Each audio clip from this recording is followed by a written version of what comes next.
we move to that section of the Faith Action Programme leadership team, which is the People and Training Programme Group. Principal Clark, we're going to let the convener speak first, and then we're going to have some guidance on how we're going to proceed through this part of the deliverance.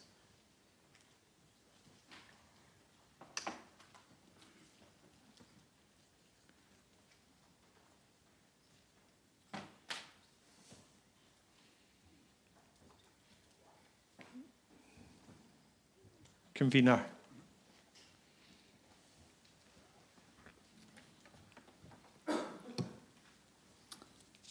David Clarkson, I'm the Vice Convener of FAPOT and the moderator of the People and Training subgroup. And in bringing this report, moderator, I want to say first that this is a moment in the next step of a process that has been around 30 years, during which the Church of Scotland has been moving steadily and deliberately towards context-based formation for ministry. Before I go further, I want to recognise with gratitude the contribution of all of our academic providers. We have valued that contribution and we continue to value it. What is proposed here is not a sole academic partner, but a lead academic partner. The Church will continue to work with other academic providers in different ways.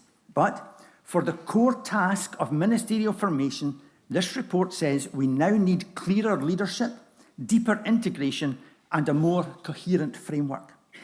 The question before us is not whether we value academic study. Of course we do. The question is, what is ministerial education for?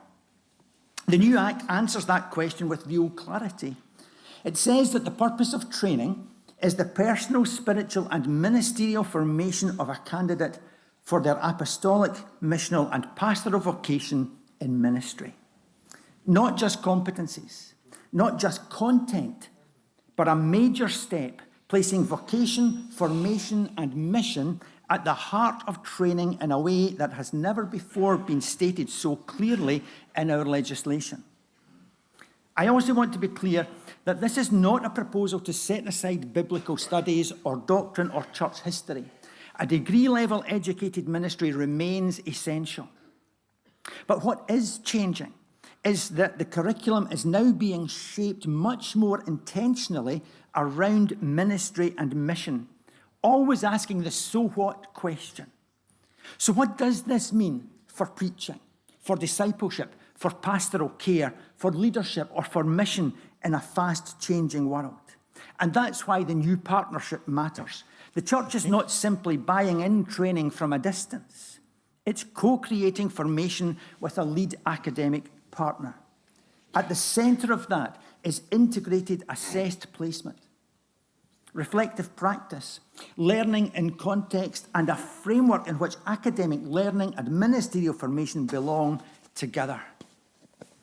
The introduction of a field education director and yearly themes carried through into placement and reflection is one of the most promising parts of the proposal, because it builds those connections into the structure rather than leaving them to chance. And that's why flexibility matters. The report's not trying to produce one kind of minister for one kind of context. It opens the possibility of shaping formation for other ministries, for pioneering, chaplaincy, youth work, academia, but still holding together a common core of vocation, theology, and formation.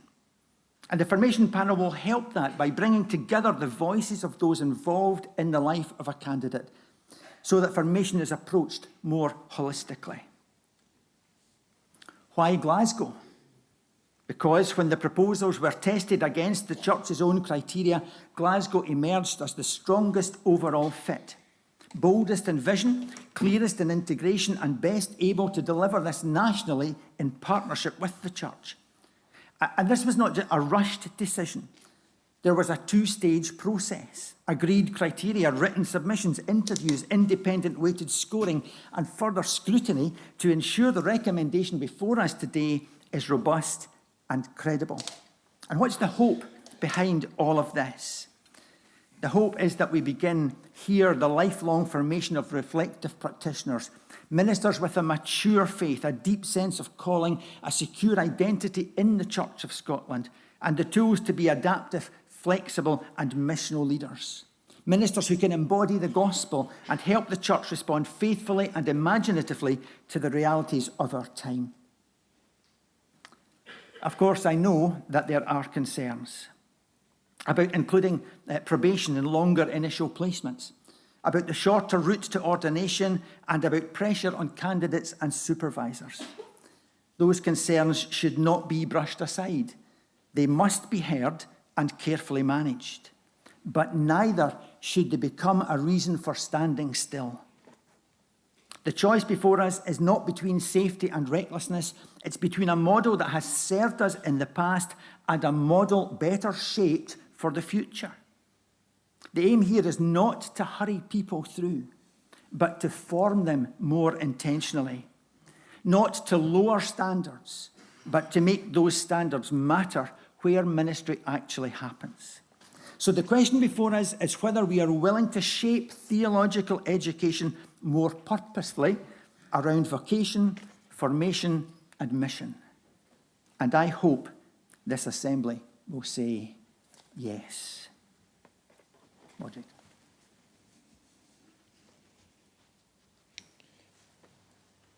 The Principal Clerk will give us some help on how we're going to handle the sections of deliverance and questions at this part.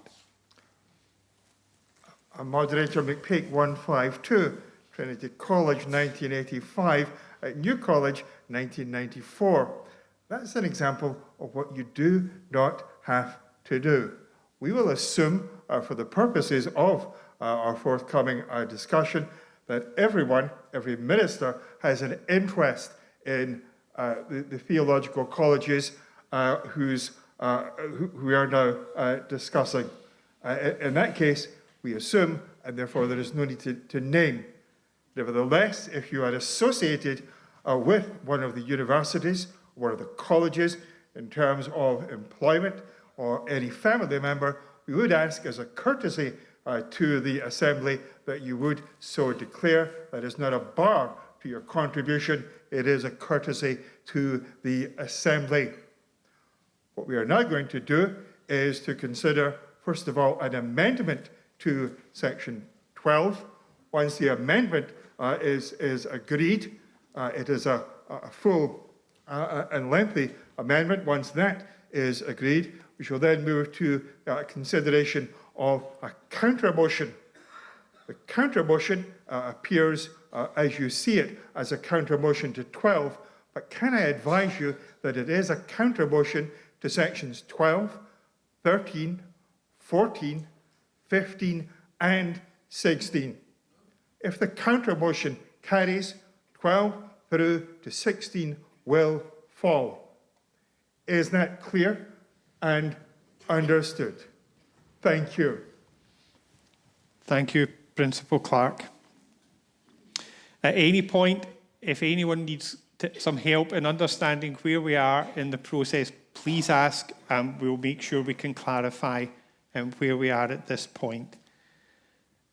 If I could make a plea for questions. We've got questions indicated here from Marcus, Anna, Phil, Sue and Michael. If we could hold it at those questions, but I would plead with these folks, can we have the question quickly without an explanation or a justification? Just let us know the question that you want answered. So we're going to have Marcus Meyer first and then Anna with her question.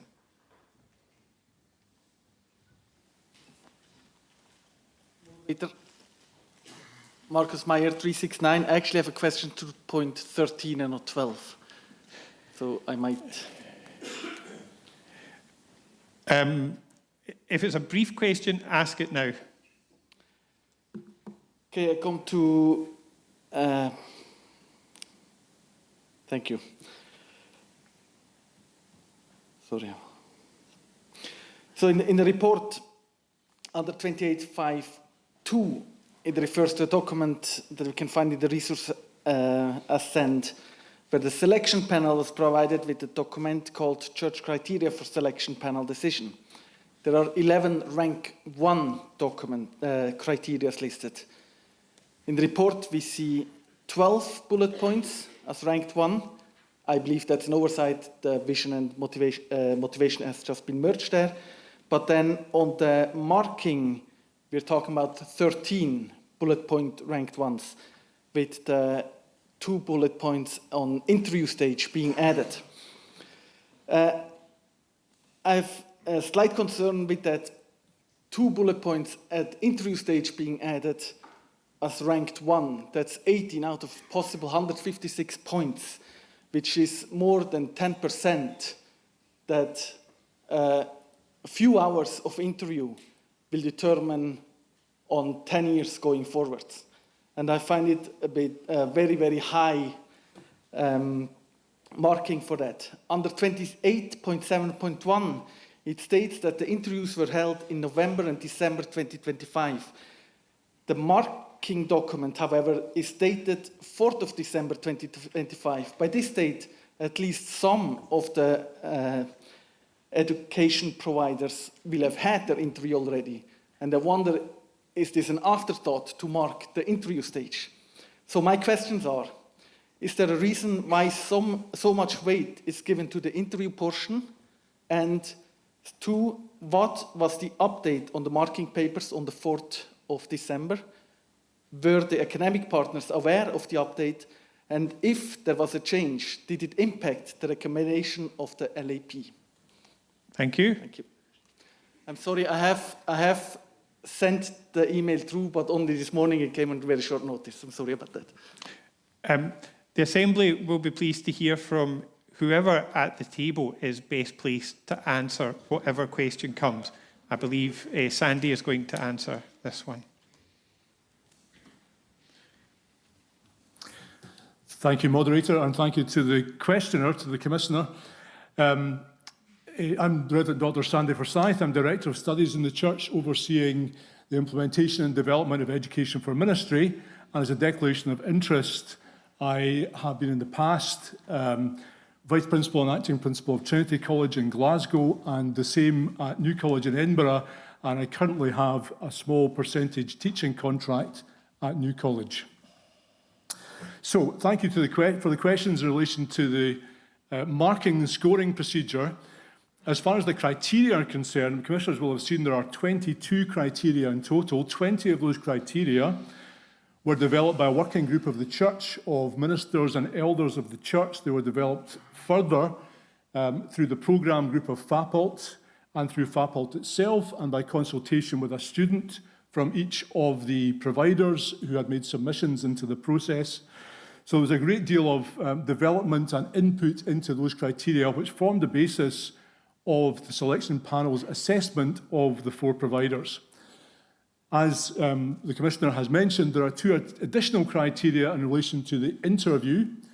One was essentially the performance interview or the alignment at interview with the key points that were requested at interview, and one was the degree of professionalism, as you would expect in any interview process, of what occurred at the interview. Now, those were matters for the selection panel to decide at the time. What was the reason for them? One of the major important factors at interview, one of the reasons for interview, was a focus upon the vision of each provider for providing ministry training, their passion and desire to train ministers, their views, as the convener has pointed out, on the centrality of formation, of candidate formation, of the enhancement of vocation and calling of each minister, how much that was central to their identity as a school of divinity. Was something that formed them and that motivated them, or was that something that was more of a side issue in relation to theological education? What were their views on theological reflection, because that's at the centre of how integrated assessed placements would work. So these were very important matters at interview, and in fact those were the presentations that each provider was offered to make at interview. And so, yes, there was a great deal of importance upon that vision, and therefore an importance on what was said and what was done at interview. They are both first weighted within the weighting and the criteria. I'm not sure if that makes it 10%. I wouldn't say so. As you pointed out, there are a whole variety of first weighted criteria within it.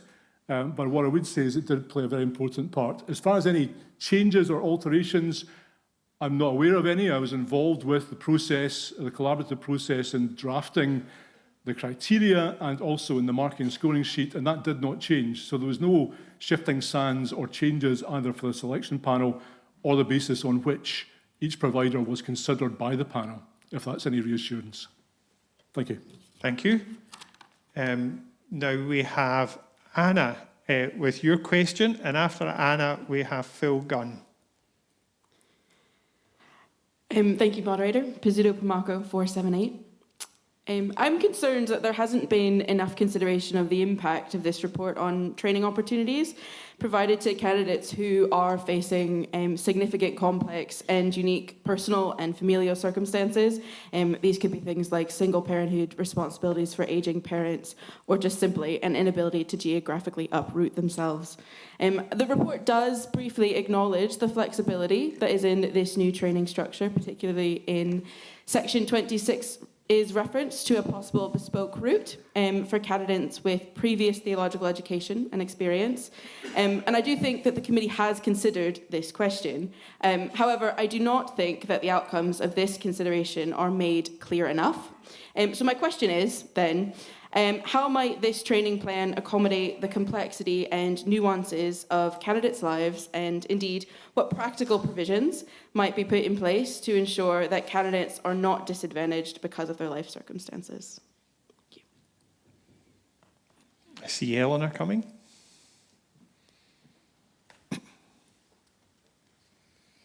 Eleanor McMahon, People and Training Manager. Thank you, Anna, for your question.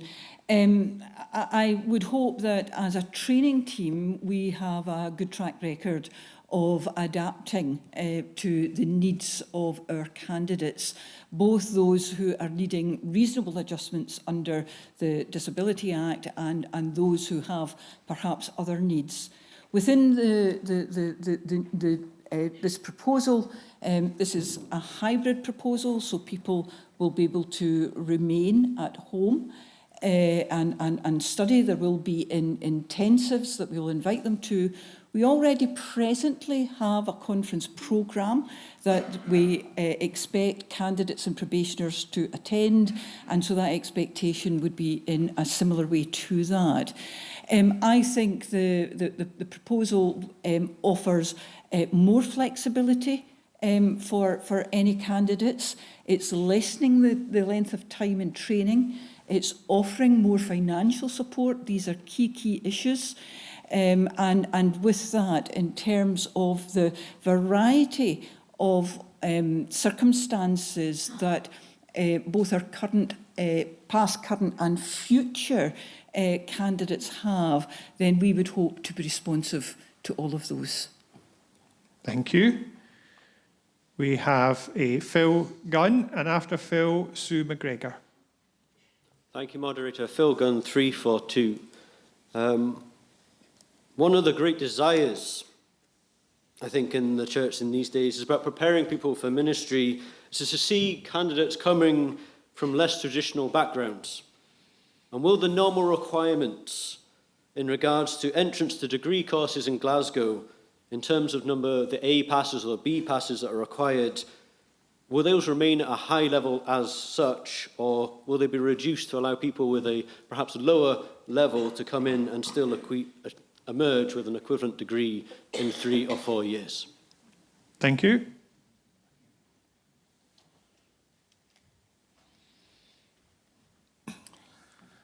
Thank you for the question, Phil.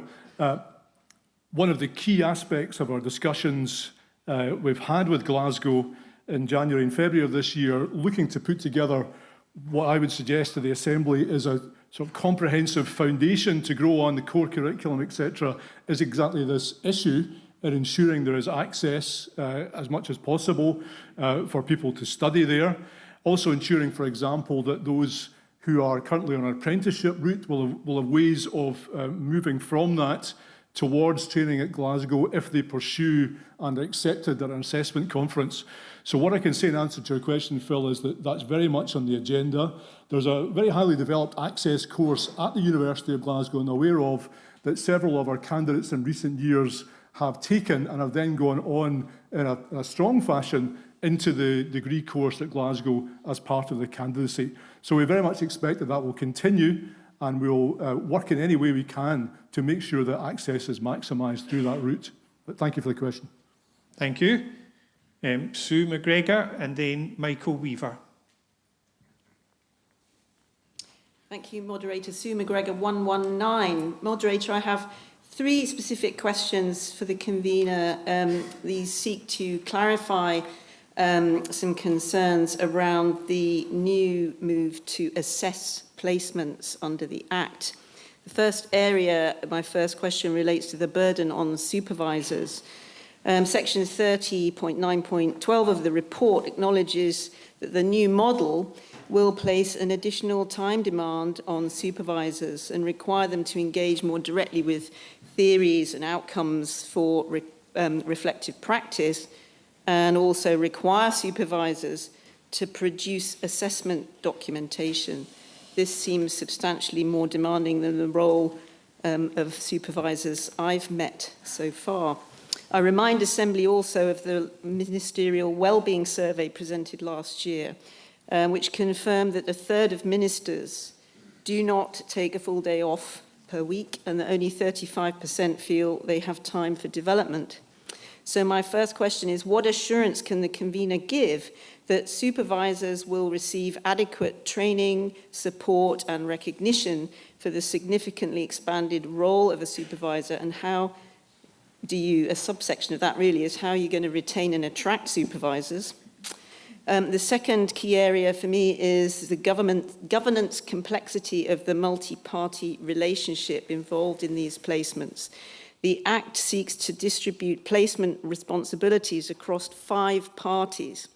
The Church is also entering into 2 separate legal agreements with the academic partner and the University of Glasgow. This is highly complex. Can the convener therefore explain how the respective responsibilities of each party, the supervisor, the presbytery, people and training, the formation panel and the lead partner, will be clearly and practically communicated to supervisors and candidates, so that no one is left uncertain about their obligation and accountability? And finally, my third question is about student experience of the candidate appeal and complaints processes here. The Act creates a 2-stage assessment structure for these assessed placements with 2 distinct decision makers. First, the lead partner conducts academic assessment of the candidate's practice and formation goals. That's a university assessment process. Second, FAPOLT or the formation panel decide whether to sustain that placement. This is a church decision. These are separate processes governed by different bodies operating under different quality and regulatory frameworks. Furthermore, I think supervisors already burdened are highly likely to be drawn into appeals and complaints casework. Given that dual structure for assessing placements, will the convener therefore confirm what appeals pathway is available to a candidate who disputes the lead partner's academic assessment and or disputes FAPOLT's decision not to sustain their placement? How will all of that be communicated to candidates before they embark on their training? Thank you very much. Thank you. Sue, I wonder if I could ask, did you send notice of your question? Yes, I did. Yeah. It was a long and complex question, and so that's good practice to have sent it. Other commissioners, I hope, will follow your example. If our answer could be as brief as possible. Thank you, Sue, for the question and indeed for the prior notice. If I could answer the first 2 parts, and perhaps my colleague Ellen McMahon will address the third part. In relation to supervisors, it has to be celebrated that supervisors are the lifeblood of any framework for ministry training, and we in the Church should celebrate their calling as supervisors and support them in any way possible under any system. So yes, the well-being of supervisors, the burden that supervisors carry in combination with their ministers has got to be recognised as a central part of this. And so what we'll have in place in relation to that are not only the forms of support that are there already, but also a recognition that as we go forward, what happens in relation to implementation, if the Assembly agrees with the framework for ministry training, has to be done in co-creation with supervisors. So in other words, you asked about what training and support. What we would very much like to do in the next phase, if we're invited to do so, is to work with supervisors, ministry committees and presbytery clerks in order to form that in collaboration to what that will look like, not only training and support, but also how the system will operate in practice, rather than it being imposed upon them. And so that's going to be very much at the heart of it. There'll also be support. There's a very key role here, you may have noticed in the report, for a field director, for somebody from a reflective practice academic background to be the liaison point between supervisor and candidate, and on the other hand, between the lead academic partner. And that person will be engaging with the candidate in methods of reflective practice, but also working alongside the supervisor to support them to help the candidate translate knowledge into practice. So that will hopefully be a strong support. And one last thing upon that, if I may, moderator. Quickly. The intention is over the next few months to not only to consult, but also to find ways in which we can very much get that input from supervisors, and to look to find the ways that work best for you in supervision. And that will include consulting with presbyteries about how the calling of supervisors can be recognised, perhaps with a diminution of other roles within presbytery at the same time, to allow enough space and time to celebrate this calling. Complexity. Formation panel is a key role within this to bring all the stakeholders together to hopefully reduce those elements of complexity. But again, it's something we need to be very clear on, need to work hard on to make sure there aren't conflicting lines within that. Fully agreed. And I'll pass over to Eleanor, perhaps, on the third point of student experience. Thank you.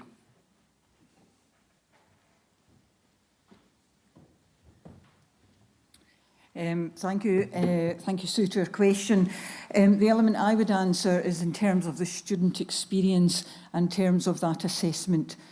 We would anticipate that if you like, the two-phase or the two-fold system that a candidate already continues. So if somebody does not get their degree, if someone does not get their academic qualification, they cannot proceed into ministry. And equally, if someone does not fulfil their placement obligations or indeed their other training obligations, then whether they've got their degree, they still cannot proceed towards ordination. And so within the new system, that will continue. And in terms of the accredited placement, then Glasgow will have their specifics that they need to ensure that they have the accreditation of their degree and the fulfilment of their course requirements. And in parallel to that, we will have, as a church, our assessment of that placement. Now, that sounds quite complex, but it's in some ways not that much different. It's done in many other professions in a similar way. We have, as Sandy mentioned, the Director of Field Education, where we have the training team, where we have the formation panel. We'll be looking at our systems. We'll be looking to simplify our paperwork. I think that's work that really needs to be done. We've got the digitisation behind the scenes of the central services. We'll be using that. And so that we anticipate that we'll have a user-friendly system going forward that will not overburden but seek to assist the process.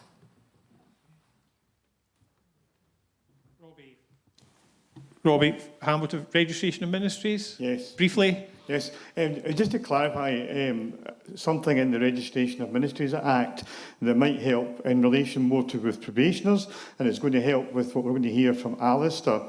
that faith nurture, as it was then, but faith action in presbyteries, when someone becomes a graduate candidate, have the right to change the registration in the Act. They have the right to remove the registration of the person, and that person who has that registration removed then has the right to appeal, and it touches on what Sue was asking, and that's the right to appeal through the Ministry's appeal panel. It's in section 23 of the Act, if you want to check that out. Thank you. I'm keen to help the Assembly move on to start looking at the amendment to section 12. There are notices of questions. I would like folks to reflect, are they urgent questions that you have to ask at this point, or could they come up later in the debate? We've got questions from Michael and Patricia, and a comment from Daniel. Michael, do you want to make your question just now? If so, a very focused question. Yeah, please. Mike Weaver, 240. It's around section 30, and it's regarding the relationship between Trinity College and Glasgow, or the University of Glasgow. It's about wondering whether the assessment of the sustainability and viability of a lead academic partner has been taken account. I see Michael, is that enough of a question to know what we're talking about? I'm trying to help us. Yeah, it's around, we're proposing Sandy? 25 students and 100,000 a year into a University of Glasgow that has 38,000 students and $1 billion turnover per annum. Right. And its relationship to Trinity College, with whom we'll have an agreement, as I understand, but only in so an agreement with Trinity College. I think that part of your question's clear. Sandy. Thank you, Mike, for the question. Yes, one of the selection panel were clear in making the recommendation in their report that question of commitment was very important, as it will be for the Assembly and the church at large.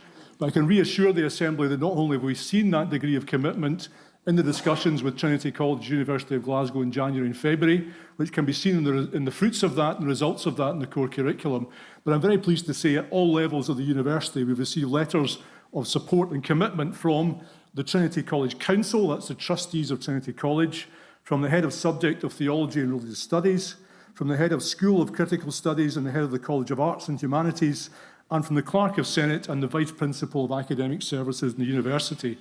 All of those letters are committing to this process and committing the university to make sure that not only the support systems but also the academic staff would be in place, that there will be succession planning over the period of this agreement.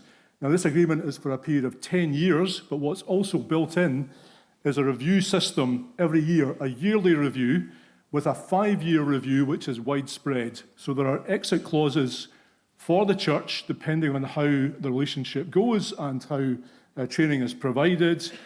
And the church, we have conducted a risk assessment within people in training with various scenarios in the unfortunate and hopefully unlikely event that something goes wrong. We know what the risks are and what the next step will be. So I think we could focus particularly on the degree of support from the higher echelons of the university to deliver this, were the Assembly minded to approve the recommendation. Thank you.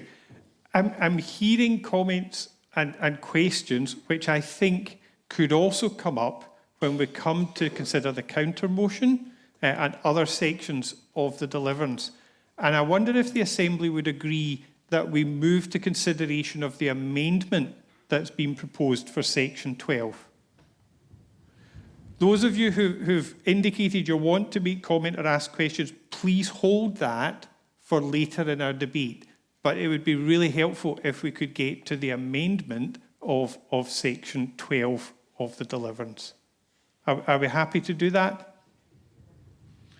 Now, we have an amendment in the name of Alistair Cumming. I hope we can get, crumbs. You're certainly going to have to read that one, Alistair.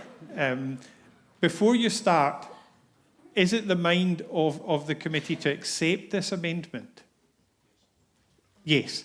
So please, commissioners, listen when Alistair reads it out, and if we're all minded to accept, let's hope that we can move on with this. Please read out the amendment, Alistair. Moderator, my late mother referred to sermons as a 1 imperial or a 2 imperial sermon. This is a 2 imperial amendment. Let's try and make it at least a 1.5. It's to amend section 12 by adding at the end, subject to the amending the Act as follows. 1. In section 2, bracket 7, A, in line 5, by deleting the letter K in the phrase section 1K and substituting the letter L. And B, at the end of section 2.7, by inserting the following. An exit certificate granted by the formation panel will be conditional on the successful completion by the candidate of the final ministry placement then being undertaken. In the assessment of faculty, failing which the exit certificate may be withdrawn by faculty and a further period of formation then required with specified purposes and duration before reconsideration of the exit certificate by the formation panel. 2. In section 6, by changing the reference to section 6.4 in sections 6.3, 6.6, 6.7 and 6.8 to be section 6.5, and the references to section 6.5 and 6.6 in section 6.3 to be section 6.6 and 6.7 respectively. 3. In section 15.2 and 15.3 by deleting the phrase each of 1 year duration and running from September to August. 4. In section 17.1a in line 2 by deleting the phrase of 1 year duration from September to August, and B, in line 3, after the sentence ending and the formation panel, by inserting the following. Such placements will normally be of 12 months duration from the beginning of September to the end of August of the following year, except for in the final placement, which will normally be taken of 16 months duration from the beginning of September to the end of December in the following year.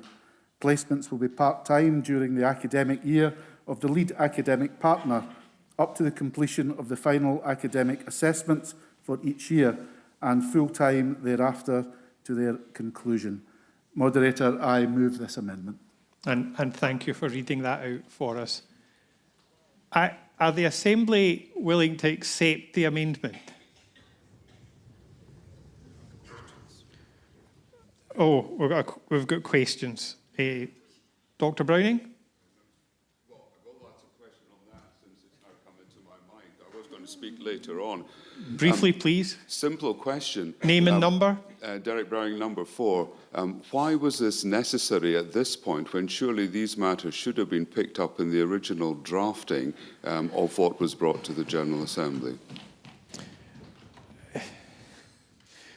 Briefly, please. I'm going to get a sign. Briefly. Thank you, Moderator. Thank you, Derek. The model that's we've been working to over the last 2 or 3 years has been a model of a 3-year standard route with 3 one-year placements. And the position very much has been that within those 3 one-year placements, the strong elements of formation and development and vocation and calling that the convener referred to were ones that would be incorporated within that full-time nature of the placement and the university experience from day one. After publication, voices were heard saying that they accepted that was something that was to be commended, but at the same time, there was felt that there was a loss here in terms of the full-time element of formative placement experience. So the full-time elements would have been encompassing a 12-month period in a 3-year route, but there had been 3 times 4 months during the summer. And the particular point that was picked up on was, in terms of formation of a candidate after university has finished, the really powerful time is when you get the opportunity to be full-time in a charge during a major Christian season or during a life cycle of the church. And so the intention behind this amendment, you may have picked it up near the end, is that on the final placement, That will extend for a period of 16 months, which is 8 months part-time during term time at university, and once assessments, exams finish, 8 months full-time until the end of the calendar year, giving the candidate the opportunity to experience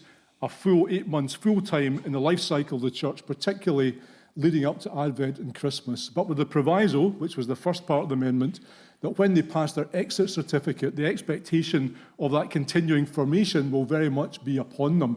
And so it's a developmental process, full-time, that should lead to a through flow in towards ordained ministry without any kind of cliff edge. So briefly, it should have been, apologies, moderator, briefly, it's in response to voices raised, and we think it was a good point that was made, and we've adopted it in the amendment. We move to consider the amendment to section 12. We've had it read once. I'm reluctant to have it read again. Does the Assembly approve the amendment to section 12? And online. And online. The Assembly will be pleased to hear it is our mind that we break for lunch at this point. Could I ask the Assembly please to be back, prompt, ready to start at 2 o'clock, where we'll hear the counter motion to sections 12 through 16. Thank you all.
Please be seated.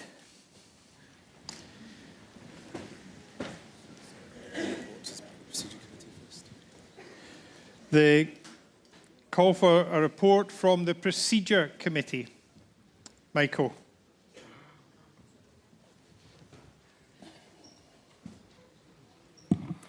Moderator, Mayor 439. Reporting as the Procedure Committee under Standing Order 68, the consent agenda, I can confirm that no responses have been made from commissioners, and therefore the report of the Church Hymnary Trustees, the Church of Scotland Housing and Loan Fund, the report of the Church of Scotland Investors Trust, the report of the Delegation of the General Assembly, the report of the Ethical Oversight Committee, the report of the Theological Forum have all been taken in this way and are now received.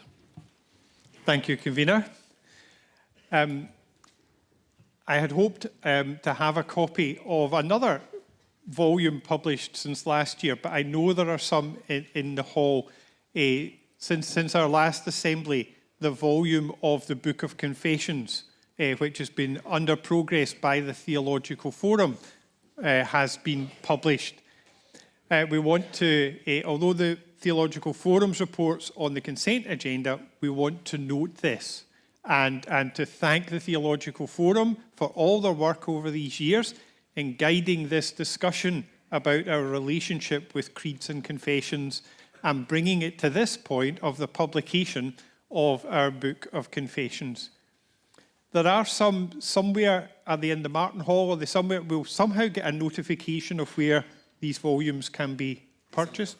The Assembly Office. If in doubt, go to the Assembly Office and you can buy your Book of Confessions. We're returning to the People in Training Programme Group section of the FAPOLT report. We approved an amendment to section 12 of the report. The Principal Clerk will keep me right if I remember what he said earlier. I think we're at the point where we're going to hear the counter motion, which is to be moved against sections 12, 13, 14, 15 and 16. Is that correct? We'll debate the counter motion to a point where we vote on the counter motion. If it carries, 12, 13, 14, 15, 16 in the print all fall. If the counter motion falls, we then return to 12 in the print and we'll move through those sections there. Can I plead with commissioners? Questions, please? Questions? Comments? We welcome comments, but as focused as possible. And if someone else has said it before you, please be patient and don't feel the need to say it again. But we do want to hear voices and opinions on this important matter in the life of our church. So we have a counter motion, which is in the name of Jock Steen. Jock? You're over there. There you are. Please. Jock Steen, 55. Moderator, the move to a single provider... Jock, before you go any further, can you read out the counter motion? Yes. Given the benefits of geographical diversity and the available national pool of academic and financial resources, compared with the risks and costs of moving to one provider, instruct FAPOLT to continue in partnership with all 5 university providers to deliver, where possible, key elements of its vision for an integrated scheme of theological education and training, and to bring fully costed proposals to the 2027 General Assembly. Moderator, the move to a lead provider seems at first sight to be a simple response to falling candidate numbers, and the People and Training Group have worked extremely hard to try and do exactly what the Assembly asked them to do. And I commend them for their diligence, for their focus on discernment, and for many excellent proposals on making education and training better.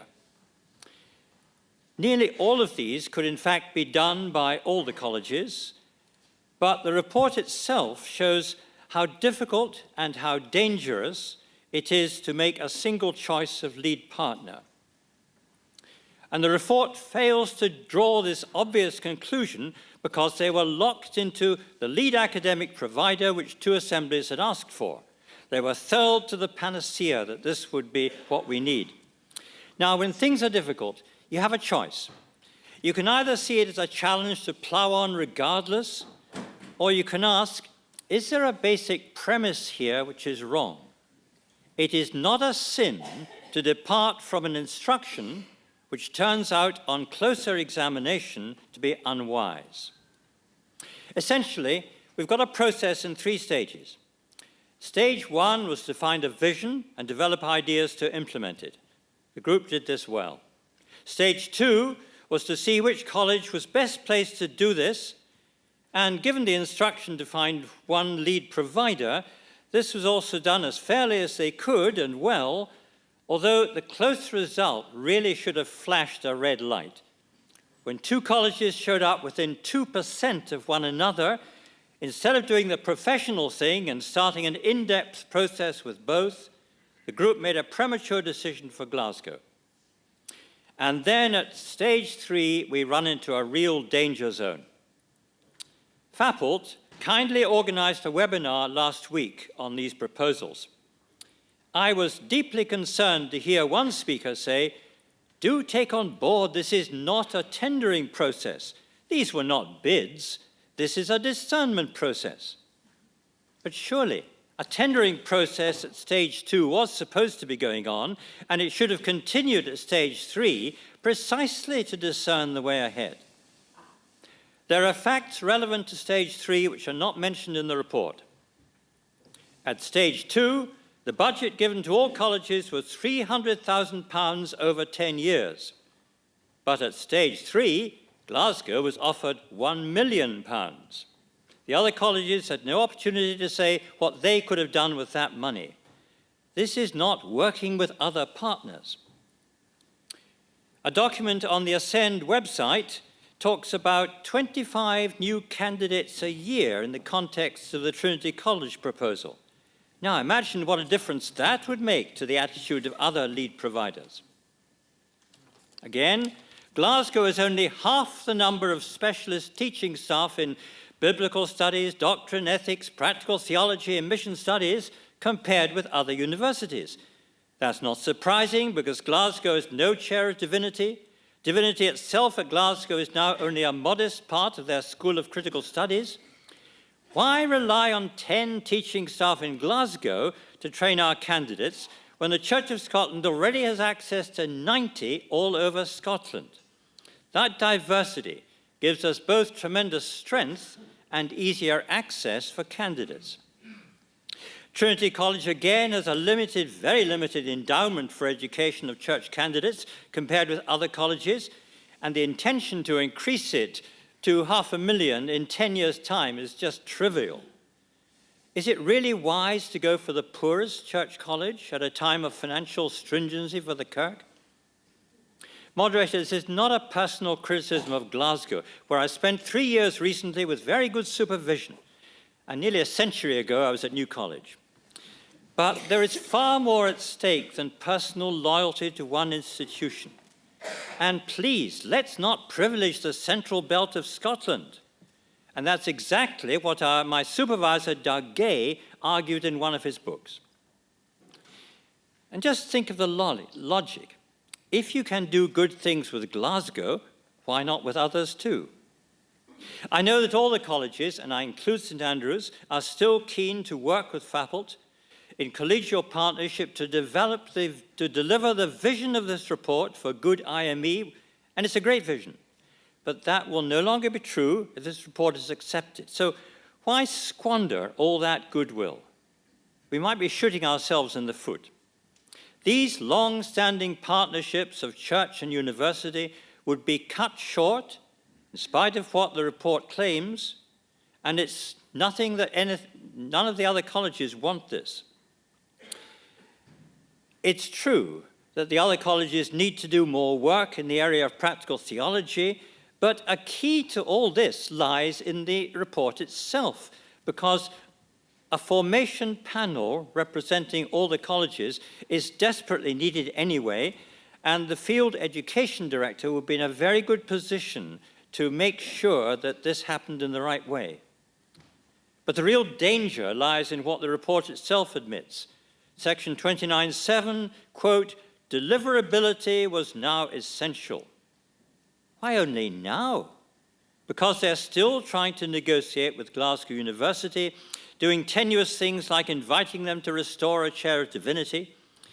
If you read the report carefully, you find that Glasgow are only on board for 5 years, not 10 as claimed, because there's an escape clause.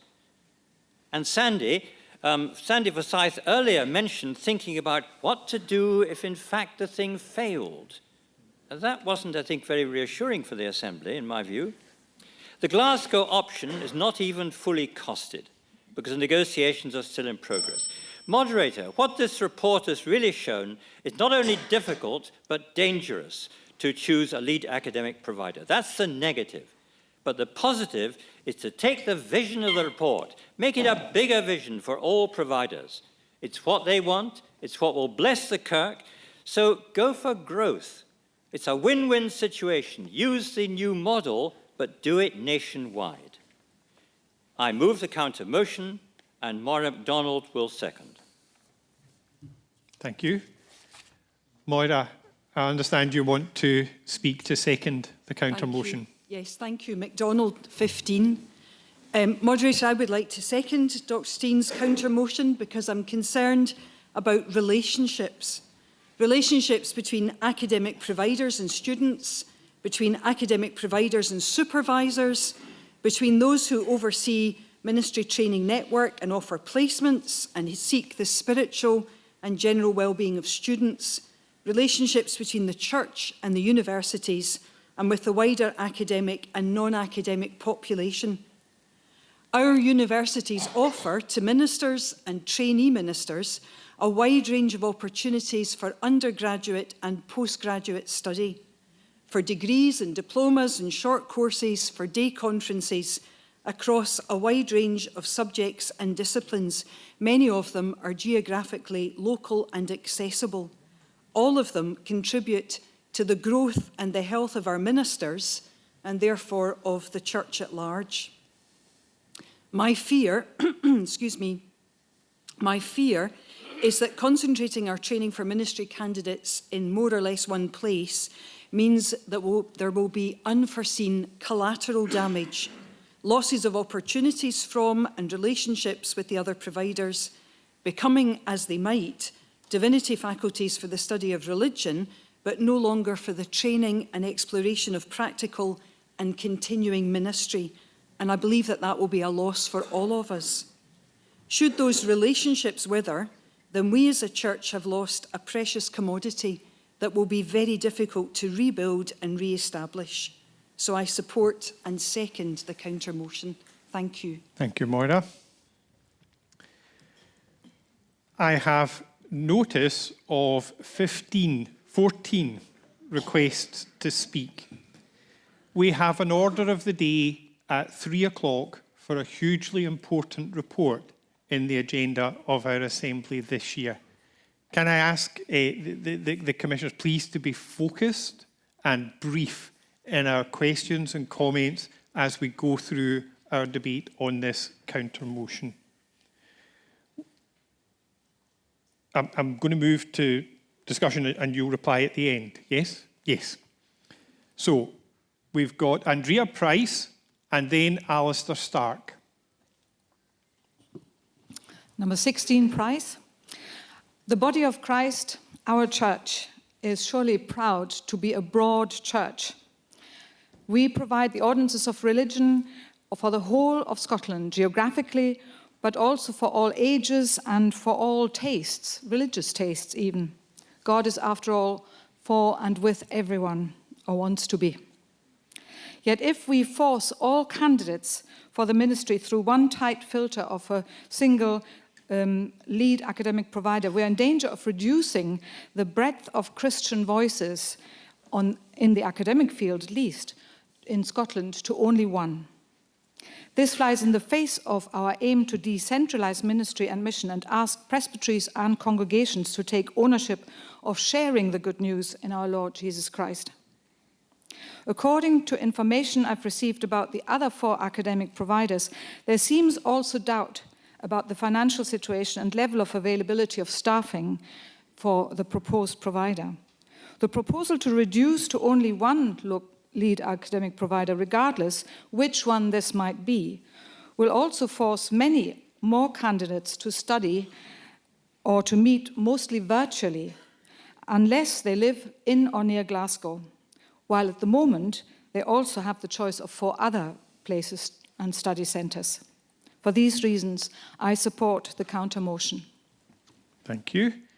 Now we have Alistair Stark, and then after Alistair, Michael Weaver.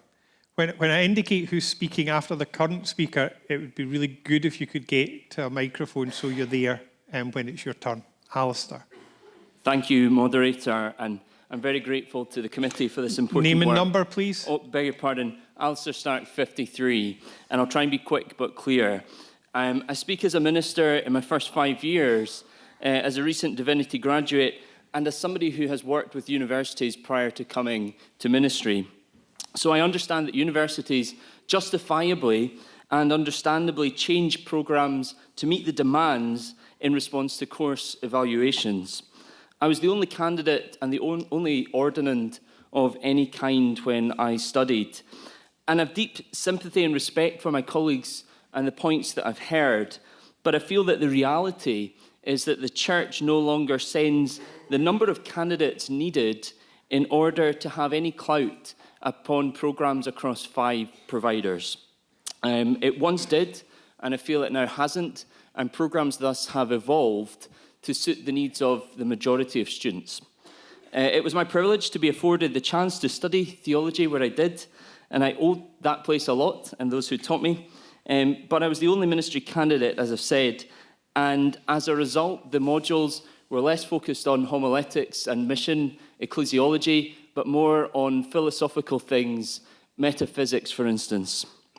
I've also a great deal of admiration and the quality for the output across the 5 providers, and I mean no disrespect to them at all, but they are going in a new direction, and I feel it's imperative upon us that we must do also. A rigorous process was undertaken using objective criteria, and Trinity College in Glasgow was selected for the recommendation to this Assembly, as instructed by the Assembly which took the process to be the lead academic partner. What is presented in section 12 of the deliverance and the corresponding sections of the report and the papers is a gift that integrates theology, spiritual reflection, pragmatism, and weaves the whole thing together in a way that is meaningful and fit for ministry in the present and the future age. It focuses on pragmatism rather than nostalgia, and I'm grateful for it. And I also am grateful that there is a university that have engaged with the Church at this level and have been willing to put something together which is intensely relevant, I find, going forward. So I prayerfully considered the report. I commend it, unfortunately, object to the counter motion. Thank you. Thank you. So we have a Michael, and then we're going to have Hector Morrison. Michael. Excuse me, Weaver 240. I've got a question. Is that in order? Yep. Having just heard what I heard, the budget was set at £300,000 per annum for the bids for the 5 and only 4 applied academic institutions. But now it's at £100,000 per annum. Did all academic institutions that made a bid do so at 300? And at what point did it go up to the higher figure of £100,000? Right, sorry, £1 million over the 10 years, opposed to that. And I think the question's clear. The question is around probity and fairness to all of the academic providers, and that's clear, to provide a relevant bid. Thank you. Thank you, Moderator. The budget, okay. The process was a discernment process. It was not a tendering per se. We were wanting to bring God into this journey and discern what is best for our future ministers and candidates. In terms of the budget, what we have published, and a link within our report, and it pops up on the Ascend website, is a proposed IME 3-year course. What we were able to tell our academic providers who were making a submission is that the Church was able to make an initial payment of £50,000, and then thereafter we expected it to be a rolling £25,000. Within that, there was scope, and there's also been scope, and we can lay out in particular detail, if required, the journey towards that. The budget, just to explain that, I'm not recognising the figures of 300,000 within that. What we have published, if I wind back just a moment, the IME budget, which is part of the People in Training team budget, varies from year to year. So this year, for example, in 2026, we have at present 3 probationers and familiarisation candidates whom we are paying. Come September, we will have another 24 probationers. Now, that has a massive impact both on our salaries, costs, our conference costs, and all other provisions in terms of travel costs, the way we support candidates. And so each year, the IME budget changes. It changes from year to year, depending on the number of candidates we have in situ, the number of probationers we have in situ. During the process, one of our institutions wrote to us, and as part of their application and as part of their conversation with their institution, with their own institution, they were asking us for, in a sense, where the ballpark figure lay. And what I offered them at that point in time was the 2025 IME budget, which included the costs of grants to candidates, of conferences. It didn't include actually the salaries of probationers, and I tried to proportion part of the P&T staff team that focused on IME, because that was what we were asked for, and so we were trying to give a ballpark figure that was showing that institution that the church was investing within its IME process. In terms of when we come to the budget that is published, what we had to do is we had to take averages, in a sense of working one system against the other. And because there is such a variance at times from year to year, we're in our post-COVID period when people, when the assessment process stopped for a period, when people coming in through discernment was smaller, and we're now seeing the tail end of that, but we're also seeing next year the boom of the post-COVID period. What we did was we took our expenses, if you like, for this year and compared it to the same number of candidates that we would have through the new IME programme.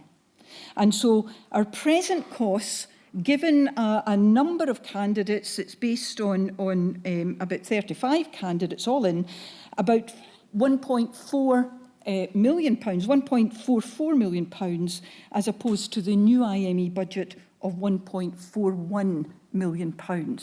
So these are figures that will vary in year to year, but in terms of the overall cost of the new IME over the old IME is that we are anticipating a less of a spend. Thank you. Convener, we want to be as fair as we can to everyone, to commissioners and to the committee to respond. But if possible, we need to have everybody the same. So brief responses. Now, Hector, we've got a request to speak from Hector Morrison, and then we've got Kevin Jack. Hector's in person. Oh, there you are. Now, Hector, just before you start, you're down here for 2 slots, but you're only getting 1, okay? I've got you down for a question and a comment, so you can put the whole thing together. That would be great. Thank you. Okay, Hector Morrison, 350. And I should say that I'm speaking as a member of Clare Uillinn E, but also as former principal of HTC. And those of you who are aware of the work of HTC will know that we were formed over 30 years ago, very specifically for the purpose of training men and women for a whole variety of Christian ministries. And some of you will be aware, others will not be aware, that for the last 30 years we have actually, as part of our basic BA programme, had assessed placements with reflective practice and the associated journaling as part of our provision. I'm speaking really in favour of or in support of the counter motion, agreeing with many of the points that have already been made by those putting forward this counter motion. Because time is limited, let me just say that I want to bring up, while agreeing with some of the other points, I want to bring up something that has been kind of touched on, but not fully. Just prior to stage 2 process, we received stage 2 guidance notes from each of the church's academic partners had that. And I'm going to read it to you because this is it in the seventh bullet point. An initial sum of up to 50,000 will be available to the LAP as they develop and seek accreditation of the new IME program. Thereafter, there is an annual budget of 25,000 per annum allocated to this area of work. Now, that's very clear. And that is what I believe all the academic partners that I've spoken to worked and presented their reports on the basis of. Apart from Trinity, I haven't engaged with Trinity in the same way. So it's abundantly clear, and that is the only information that the APs were given at any point in the process. It's clear from that it was to be, the 50,000 was to be a one-off upper limit,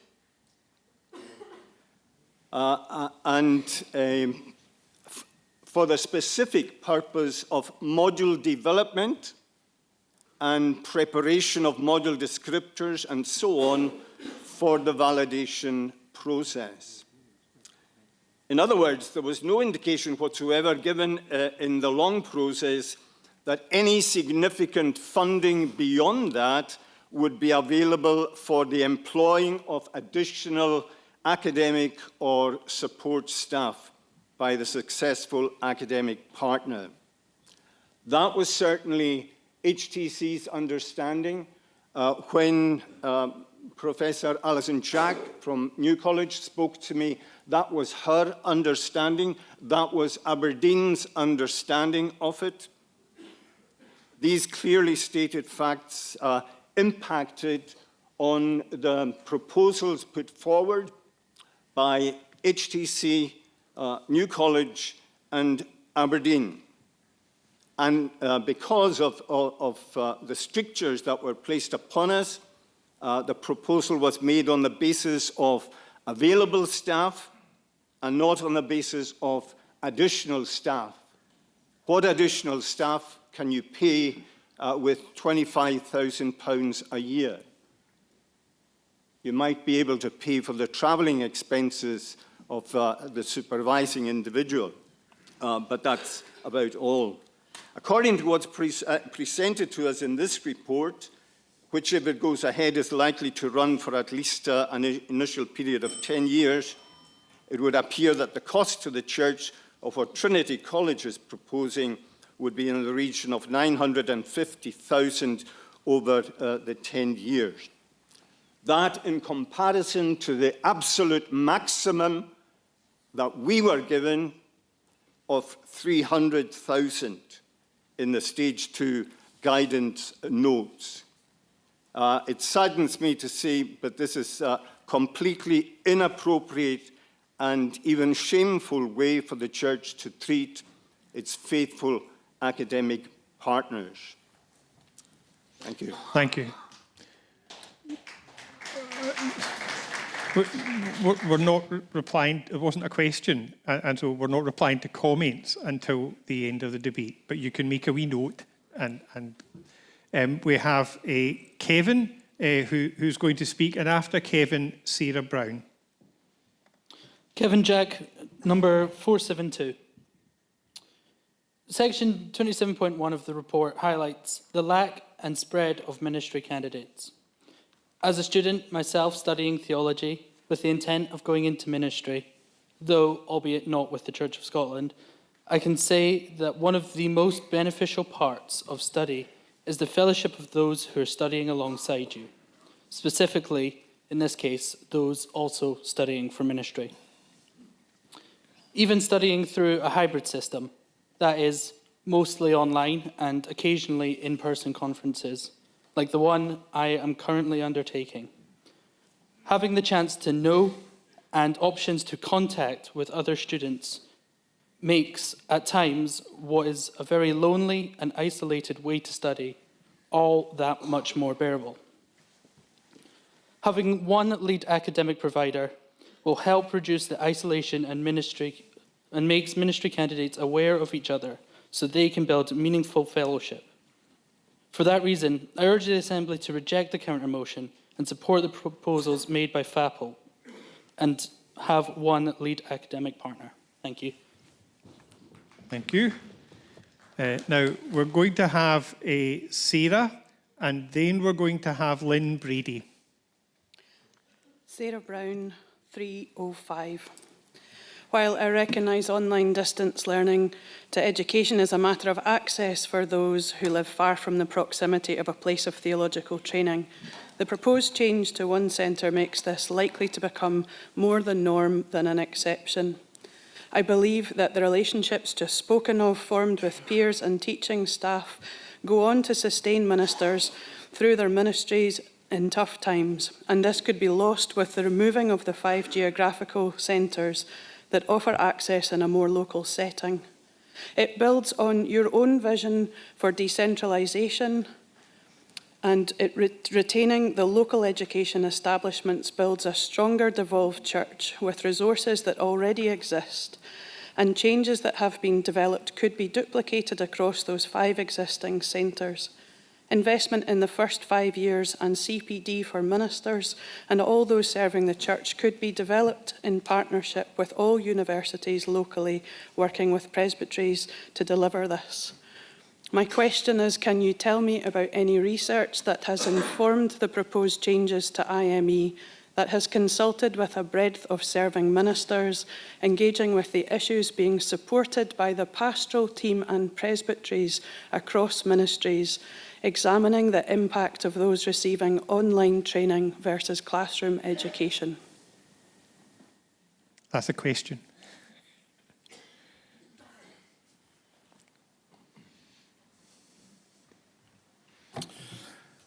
Thank you, Sarah, for the question. And it does bear upon the bigger issue, which has been at the centre of the conversations of what's been said in support and against the counter-motion, which is why one lead academic partner? And if I may, moderator, I'll seek to address that question now. Why one lead academic partner? Well, the focus of all of this, of both the framework, the new ministry training framework, and also as part of that and its implementation, the lead academic partner, is Section 2.1 of the new Training Act, which the convener alluded to right at the start. And that is formation, vocation, learning, integrated reflective practice, bringing all parts of this together into the one place to equip people and the whole people of God to embody the gospel of Jesus Christ. So this is about integration. This is about a new system that places vocation and formation at its heart. How do we get there from there to a lead academic partner? Well, there's 2 parts to this. Very briefly, there's a historical part, and there's also a very current part, which is referred to in significant depth in the report. So very briefly, if I may, the historical part. If we go back to 1997, nearly 30 years ago, in this chamber, a report of the Education of the Ministry Review Group. They'd been set up 4 years before. And why were they reviewing ministry in 1997? This is the answer. They said there's weakness in the present system with considerable decline in the 1990s in numbers of ministry candidates, and there was a significant drop in the early 90s, and their low percentage proportion of undergraduates at the 4 centres. They said we need a simplified and standard course structure. We need a church provision which is then added on then to be far more integrated, and we need a considerable planned ongoing integration of theory and practice with a new training course that does that. That's where we are now after 29 years. This is the moment, this is it, this is the culmination of all of those aspirations. If we fast forward very quickly to 2018, you may remember the Blake-Stevenson report, which was an independent report commissioned to look at initial ministerial education and continuing development. Recommendation 1, reduce the number of providers and ensure that the Church of Scotland has more extensive input into course content with more digital and blended learning opportunities. That's what's happening now, 8 years later. Based on the Dent report from the year before, recommendation, if all academic partners cannot commit to working in a way where the Church defines what candidates need in terms of learning, practical experience, etc., because of the small number of candidates at each centre, should we not move to 1 or 2 academic partners with a distance learning option? That's where we are at this moment, nearly 10 years on. The brief history. Of course, that's been backed up with the Assembly, as has been mentioned. 2019, 1 or 2 providers. 2024, 2025, 1 provider, and that's why the selection panel has been doing its work over the past 18 months. More importantly is where we are now, quite apart from that trajectory of the last 30 years. And Commissioners will have noticed section 27 of the report, which seeks to answer that question, why a lead academic partner? We have 35 candidates in 5 centres. One of them has no candidates, so 4 centres. For most of our academic providers, this makes our candidates a small cohort of a much larger student body. Take, for example, New College, who have 10 excellent candidates taught by excellent staff in their institution. The larger student body at the School of Divinity is 430 people. They are 2% of the student population. Now, the problem that creates, as the report indicates, because of those so thinly spread, they've got restricted opportunities to learn and grow together as a candidate base. And also, there's limited scope to provide foundational courses for ministry. What we have here in the schedule is a curriculum for ministry that has been designed in partnership with the Church, with Church input, along with the lead academic partner that focuses and streamlines it very heavily towards training for ministry. For example, in one of our providers, there is no course on preaching and homiletics, and there is no course in pastoral care. Point of order. Please wait for a moment. Moderator Sigrid Martin, 12. I don't think you're answering the question. Right. I'm sorry, but that's not... I hear what you're saying, but I'm not sure it's a point of order.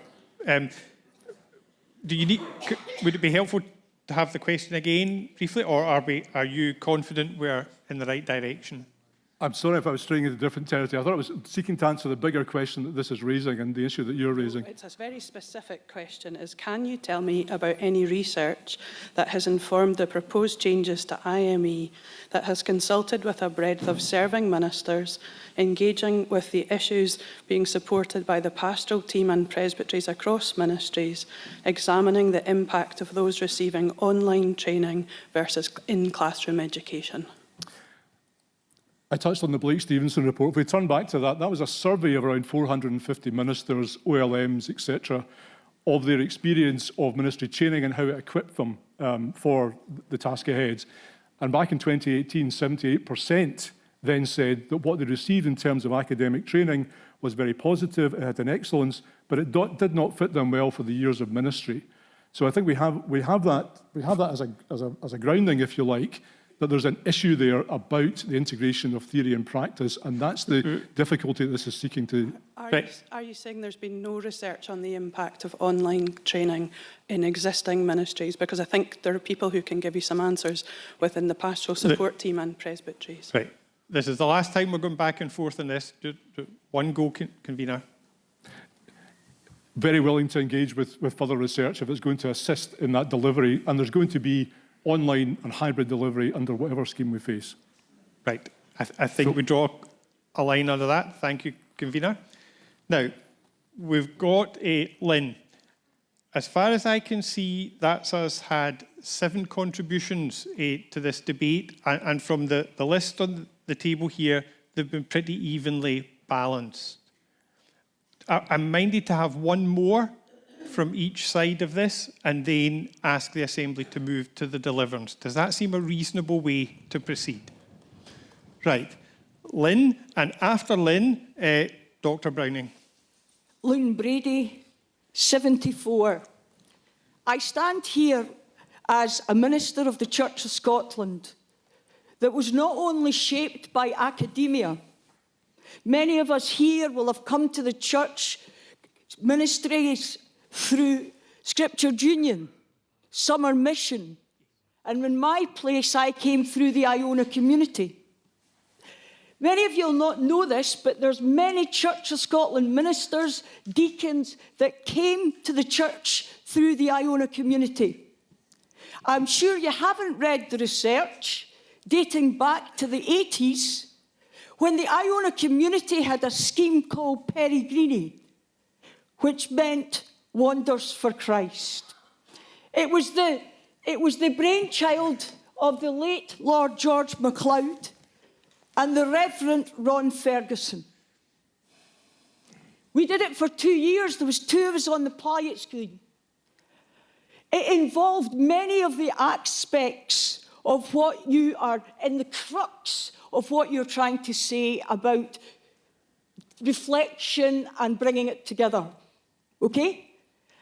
I could tell you that I will be ordained on the 29th of May, 30 years. But I have worked for the church all over Scotland and parts of Africa and Pakistan since I was 17. And from my 17th to I went to university in 25, I had worked in various parishes in Scotland. When I went to New College, when I went to selection school, I was told I had to do a degree. I left school with no qualifications, and I am dyslexic. What I'm trying to say here, it's not one or the other. It's got to be both.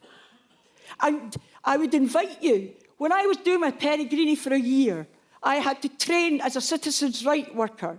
I did a placement with the Fellowship of Healing, the Peace and Justice Centre, the One World Shop, and I worked with the late Jack Orr in Oxgangs, where Jack, 40 years ago, had lay people doing ministry every Sunday. What I'm trying to say here, it's not just reports. It's a bit like Susan saying, we have to look not just to these reports, but how did people come to ministry? John Bell was the Reverend John Bell, Dr. John Bell. He was the one that headed up this scheme.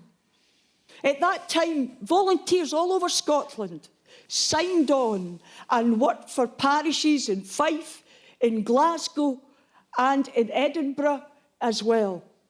And there's many people in this room today came to ministry. My ministry was shaped not just by academia, but by reflection, and I wish it wasn't against each other. Thank you. Thank you. Dr. Browning, and then Alec Shuttleworth. Now, before you start, Derek, your name's down twice, but you're only getting one go. Yeah, one of me is quite enough. Thank you very much. I would never say that. But you know you want to. Anyway, moderator. Still Derek Browning, still number 4, still singular. I'm grateful to Fappelt for the work done, but for me it has been in actually reading this report and proposal closely and what it might entail that has made it clear to me that a single provider into the future is not going to best serve the long-term needs of our church. particularly the closeness of the scoring between Trinity and New College, made me wonder why there wasn't a reconsideration of the process by the working group so that at least 2 providers might have been provided.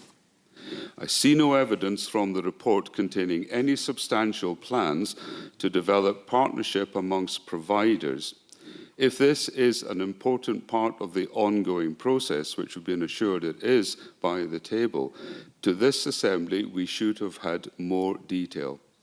It's my understanding that no formal discussions have taken place in what is surely an important matter. A solo provider does not provide a robust assurance for training into the future. Building something on a 5 or even a 10-year programme is not enough. What this suggests to me is that there is an unconscious awareness that one lead partner is not going to be enough to deliver what is being proposed by FAPLD, or why else involve the other non-accepted candidates. I hope and pray that the aspiration of the counter-motion will be accepted by the General Assembly and that all willing providers will work together to enable the broad provision of training for our ministry's candidates. Together, sharing the work together, using each other's strengths is surely the best way ahead for the Church of Scotland, not just for 5, not just for 10, but for 20, 30, 40 years. Thank you, Moderator. Thank you. Alec. Thank you, Moderator. Alex Shuttleworth, I beg your pardon, Alex Shuttleworth, number 238. I kind of don't have a dog in this fight, and that I'm open to either side of this debate. But what has struck me as I read some of the material beforehand and listened to the debate is that it all sounded very familiar. And what it absolutely sounds like to me, as someone who's been heavily involved in presbytery planning over the past few years, is what happens when the church is told that the other church in the town is going to be the one that stays, and suddenly, from the other church, comes a most amazing programme of works of what they're going to do now that they know that they're the one that's under threat. This is what it sounds like. Now, sadly, the League has already gone to Glasgow this afternoon, and it looks as though the place of learning is going to go as well. But we are arguing about something, and I think we should model ourselves rather better.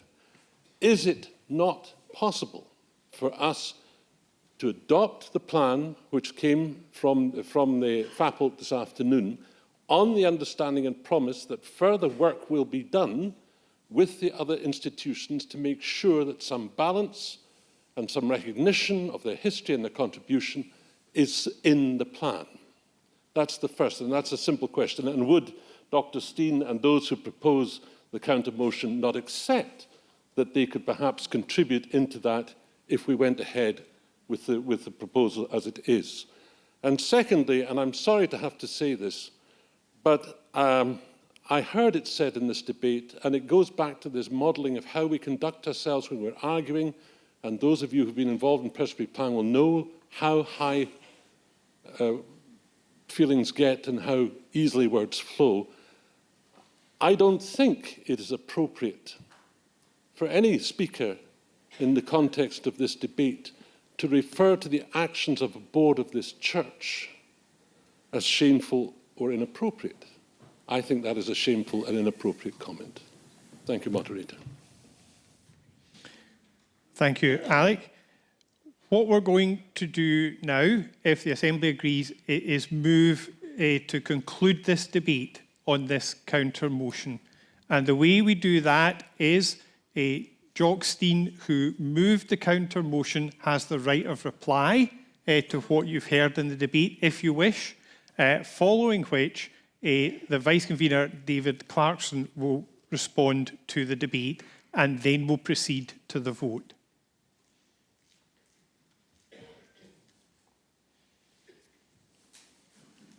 Thank you, Moderator. I didn't know I had the right to reply, but I'm very happy to have it. I think the two... Name and number, please, Jock. Sorry, Jock Steen, 55.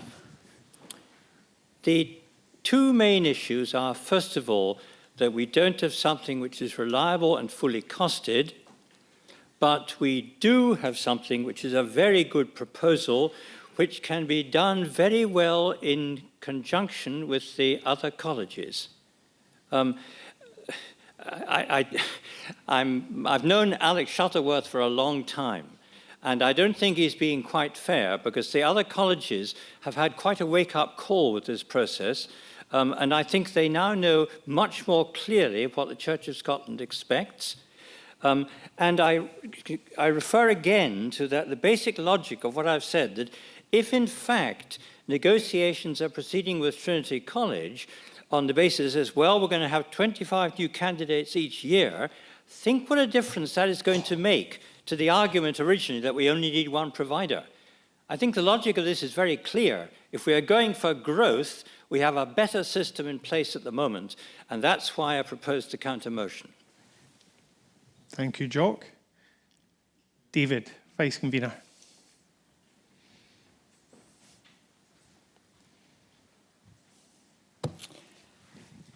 Moderator,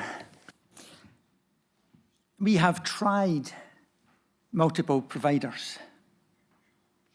My colleague, after the reports in 2017 and 2018, was involved in discussion, and nothing came from it. It was perfectly possible for any of the providers in leading up to this to make proposals, to work together. They didn't do it. Now, I don't know whether that's because it's too difficult for them to do because of their own independent structures, or they just didn't want to. I don't know the answer to that, but I know that they didn't come together with a proposal to make that happen. And so for me, in this counter motion, the little phrase, where possible, is carrying far too much weight. Because what if it's not possible? What is it we would be prepared to lose if it's not possible? If we can't get the courses in each place, who's in charge of the curriculum? Each provider providing different courses, different options. Who does the curriculum? That's one of the problems that we have at the moment, as has been identified already in the discussion and debate. I think the proposal also rests on assumptions that are not convincing for me, especially about the loss of geographical diversity. We currently have people in the borders online at HTC. We have people all over Scotland doing different things in different places, and it works. We are not asking people to move to Glasgow. There will still be candidates, hopefully, from all over Scotland on placement all over Scotland. Moving to one lead academic partner is therefore not, I think, reducing national reach. There are risks in change. Of course there are. That's already been spoken of.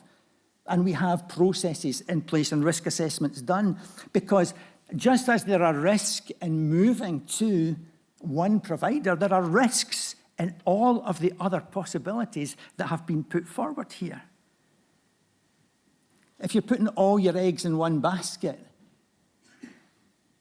that basket has to be strong. And we believe that that is exactly what is being offered here.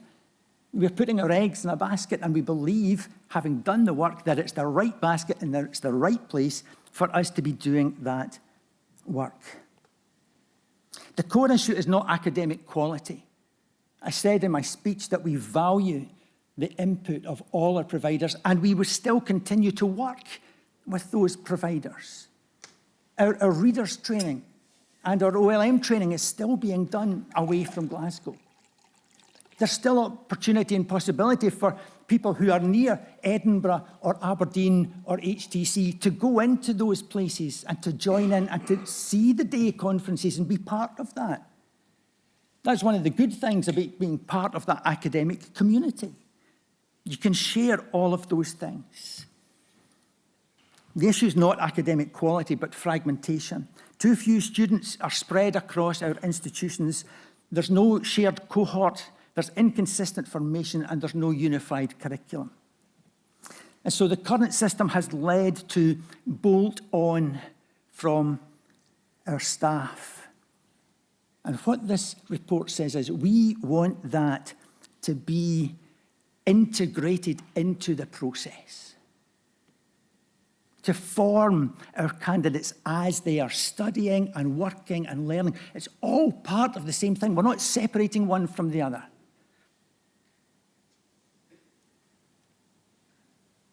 And so, I think without a single core partner, there is a high risk, a really high risk, of ending up with multiple and inconsistent versions of the same scheme, which the report says we can't afford to do.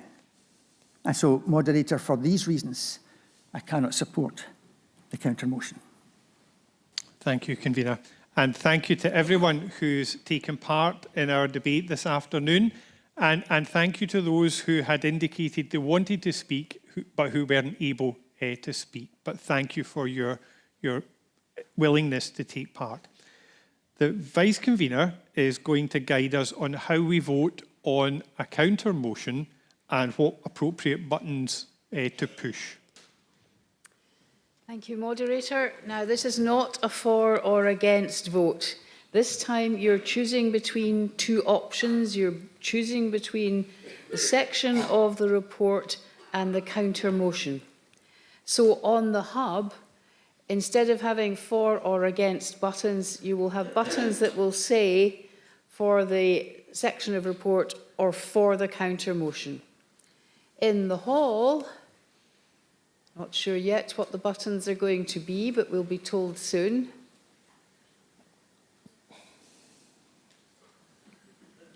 Here we go. They're matching. Button not, one, no, that's for and against. It needs to be for the section or for the counter motion. Motion or counter motion.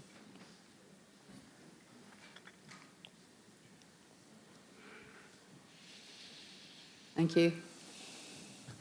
Moderator, I'm told they're making a slide for that, and we want to get this right. So yes, we're just absolutely. Going to take the time to make sure that everyone knows what it's we're important we get the correct information on the screen, so please be patient with the tech team.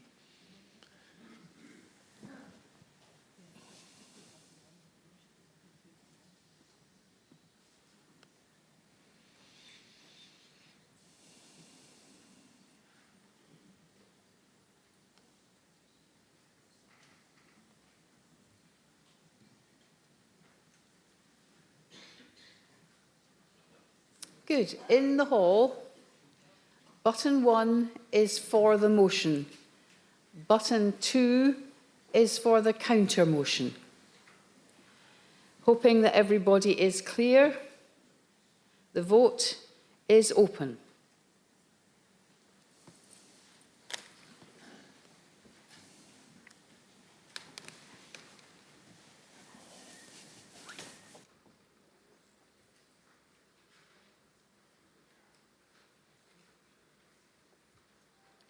The vote is closed.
There voted for the motion 167. There voted for the counter motion 146. The motion carries. Now, I'm going to have, please give us a minute till we take some advice on exactly what next.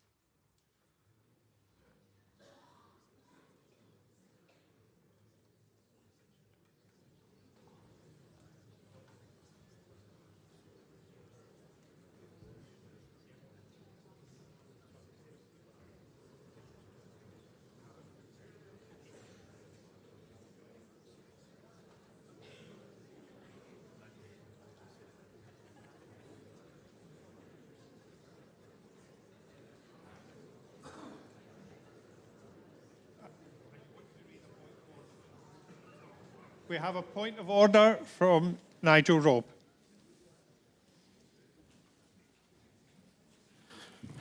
Moderator Nigel Robb, number 237. Dr. Scythe alluded to the change in 1997 of the Education for the Ministry and Preparation for Ministry that was done under a report to the General Assembly convened by the very Reverend Dr. Hugh Wiley. It is my understanding that that report, because it was so radical in its nature and changed the whole format of Education for the Ministry, that it had to go under the Barrier Act beforehand. And I'm wondering in this instance whether this proposal, which has been agreed, needs to be done. Quite happy to be guided, but I thought I'd better raise it. Thank you. Well, my instinct is that would have had to be argued during the debate, but we have not yet approved Section 12. Okay? All we've done is dispose of the counter motion. So at some point later today, we're going to return to Section 12 and 13 and 14 and 15 and 16 to approve those. If anyone was minded to attempt to persuade the Assembly that this was innovative and touched on the 4 points relating to the Barrier Act, they could try that. But I think that would be the right time to do that. Thank you.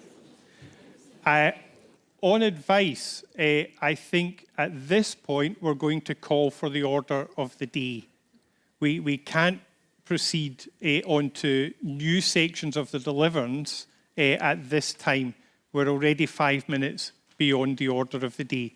If the Assembly would take, as it were, the next 5 minutes as a stand up and stretch your legs while the team from FAPL move from the table and the Legacies of Slavery report team come down. We return to consideration of the Faith Action Programme Leadership Team report. I think I got it right that time. Are you sure? Can you hear now? No? You're having trouble hearing. Other people can hear.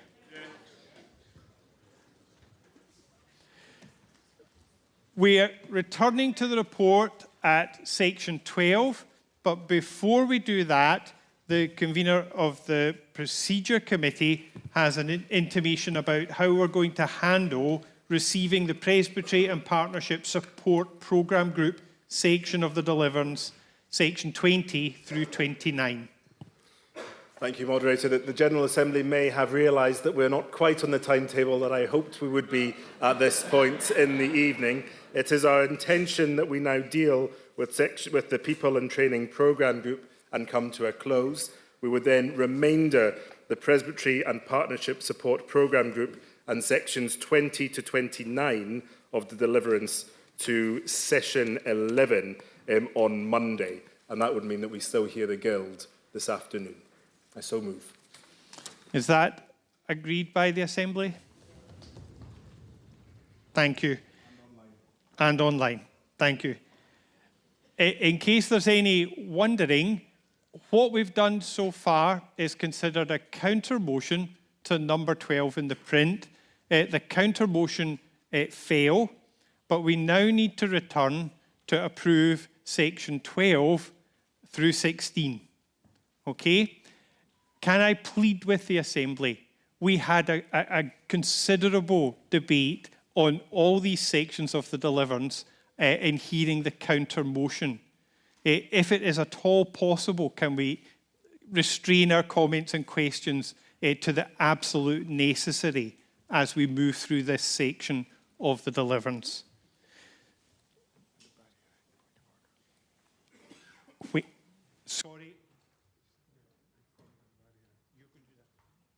The Principal Clerk would like to make a comment on the question that was raised earlier about the Barrier Act. Thank you, Moderator. It was suggested that we give consideration to whether or not this required to be passed under the Barrier Act.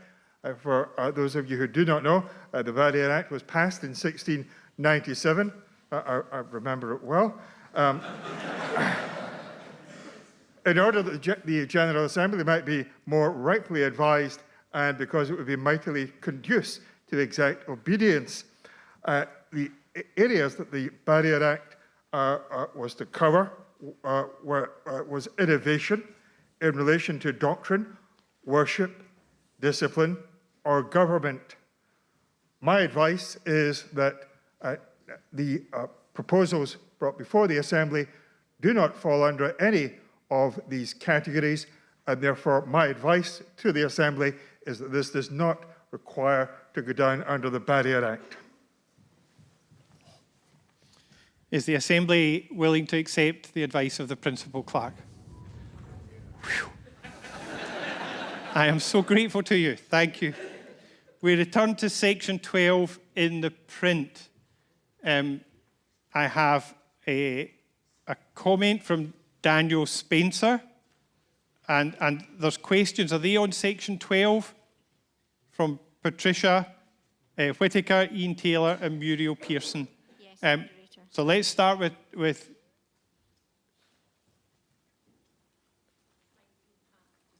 right, okay. So, Muriel, you're at a microphone, please. Thank you, Moderator. Muriel Pearson, number 207. The trouble with our system of motion and counter-motion is that it's a very polarising way of working. And so you end up with winners and losers. So I have a question for the committee, which is that if the Assembly is minded to approve a lead partner, can we have a commitment to be proactive in working with all the other partners? Thank you for your question. The convener is giving that assurance to the Assembly. Thank you. Now, Patricia has passed a question to the table. Is that right? Eleanor? The question is in regard to the selection process and the place, in a sense, of the Disabilities Act and the reasonable adjustments that are required. I think I want to give the Assembly the assurance that in terms of our training team, we are very committed to ensure that every candidate, every applicant rather, no matter their circumstance, gets a fair hearing within and through our process. Thank you. Thank you. Question from Ian Taylor and then comment from Daniel Spencer. Moderator, Ian Taylor, 158. I was actually trying to speak earlier on the counter motion. That ship has sailed. You need not hear from me. Thank you. Daniel? Daniel Spencer, 317. I want to say, first of all, that there's much in the proposal I think that is good and wise and worthy of commendation. I agree that the system needs overhauling. I agree that there's probably a lot of candidates that are finding a lot of their theological formation is almost totally irrelevant to practical ministry on the ground. All that said, I do have a couple of fairly serious reservations about the proposal as it currently stands. I'll mention 1.5, if that's okay. First of all, despite the assurances that theological learning and knowledge are essential, and will not be set aside, to my mind, several aspects of both the report and the Act itself strongly suggest otherwise. The report contrasts the preacher-teacher model of ministry with the apostolic, missional, and pastoral model, consistently emphasizing the need for the latter today. What matters most is developing a personal spiritual identity that is adaptable, resilient, contextually appropriate, and indeed, the report is quite explicit that all ministerial training is to be redirected toward this end. It's very interesting to note that the office of teacher, summarily brushed aside at the beginning of the report as outdated, is never mentioned again in relation to parish ministry, neither in the report, nor in the Act, nor the curriculum. In fact, the only envisioned teachers are those providing the academic component of training. This leads me, for one, to wonder if the implication is that teaching is no longer considered an essential aspect of parish ministry. Yet this is, perhaps now more than ever, precisely what is needed. For in a buzzword-fueled culture with increasingly few credible intellectual voices, surely our duty now is to be more intentionally teacher-like, embrace that vocation all the more robustly. Now, there is, I think, an even deeper issue here, and that's that everything this new IME scheme values is actually founded on traditional academic theology, whether it realizes it or not. It's easy to miss once we've become accustomed to Christian jargon, but the key foundational principles spoken of don't appear from nowhere. The gospel of Jesus Christ, the mission of God, the people of God, missional, pastoral concern, all of this has very definite content. They're not self-explanatory slogans, and they can only be properly understood through serious biblical and theological formation. To my mind, similar things might be said of Schedules 1 and 2 of the Act.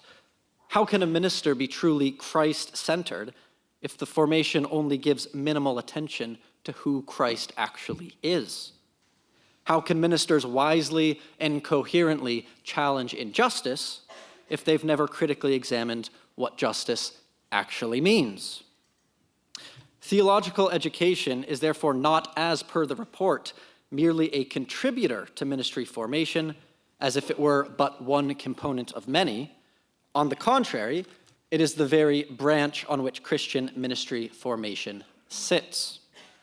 Should academic theological education be so decentered, even only seemingly, the very real risk is having the tail of praxis wagging the dog of authentic Christian belief. This decentering is likely to have other consequences too, I think. For instance, fostering the impression amongst newly trained ministers that carefully and responsibly thinking about God is an optional extra and not for all ministers. Daniel, the bell has gone. Can you please conclude? I wonder, therefore, thank you, moderator. One sentence. If the Act needs some reworking. Thank you. Okay, that's a wondering. Thank you for your wondering.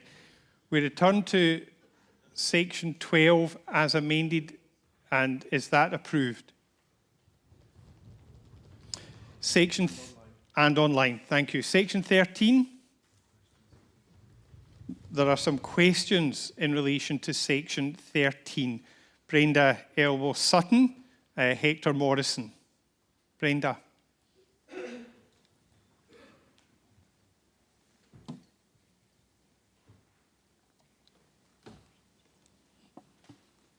Thank you, Moderator. Brenda Alwell-Sutton, 258. I'm an OLM, and I realise that this debate is about a lead academic partner for candidates for National Ministry of Word and Sacrament and Diaconal Ministry. But I have a question about the collegiate nature of a lead academic partner. I had the joy of studying at HTC for a degree in theology, alongside candidates for all the current ministries of the Church. That includes readers and OLMs. We answered the same exam questions and essay questions.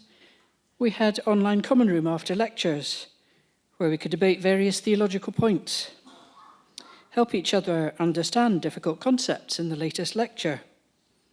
We prayed together, we drank lots of coffee together, we laughed together a lot, and sometimes we cried together. There was a genuine camaraderie and friendship, friendships that were made that will last a lifetime. By only having one academic provider for those training for the Diaconate and National Ministry of Word and Sacrament, I wonder whether the committee has given consideration to how they will replicate that sense of camaraderie and collegiate experience for those training for OLM and readership, a group we heard this morning that often feel isolated. I'd be grateful to know if you have given consideration to that point. Thank you. Thank you.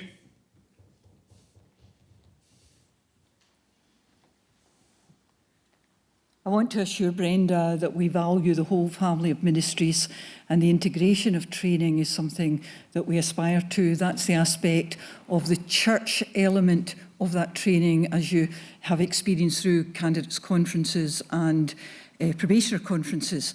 And so that is something that we will continue to explore to ensure. We obviously have a crossover period as we have candidates, national ministers of Word and Sacrament on the old system and moving on to the new system. It's the same training team.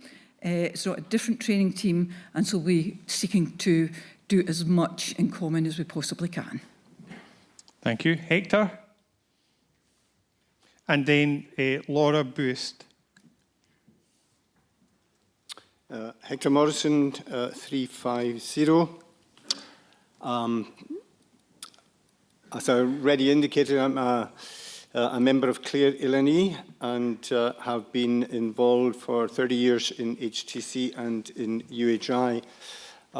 The territory covered by UHI has Perthshire and Moray in the east, right across to the Western Isles, from the Mull of Kintyre up to John O'Groats, but then also Orkney and Shetland.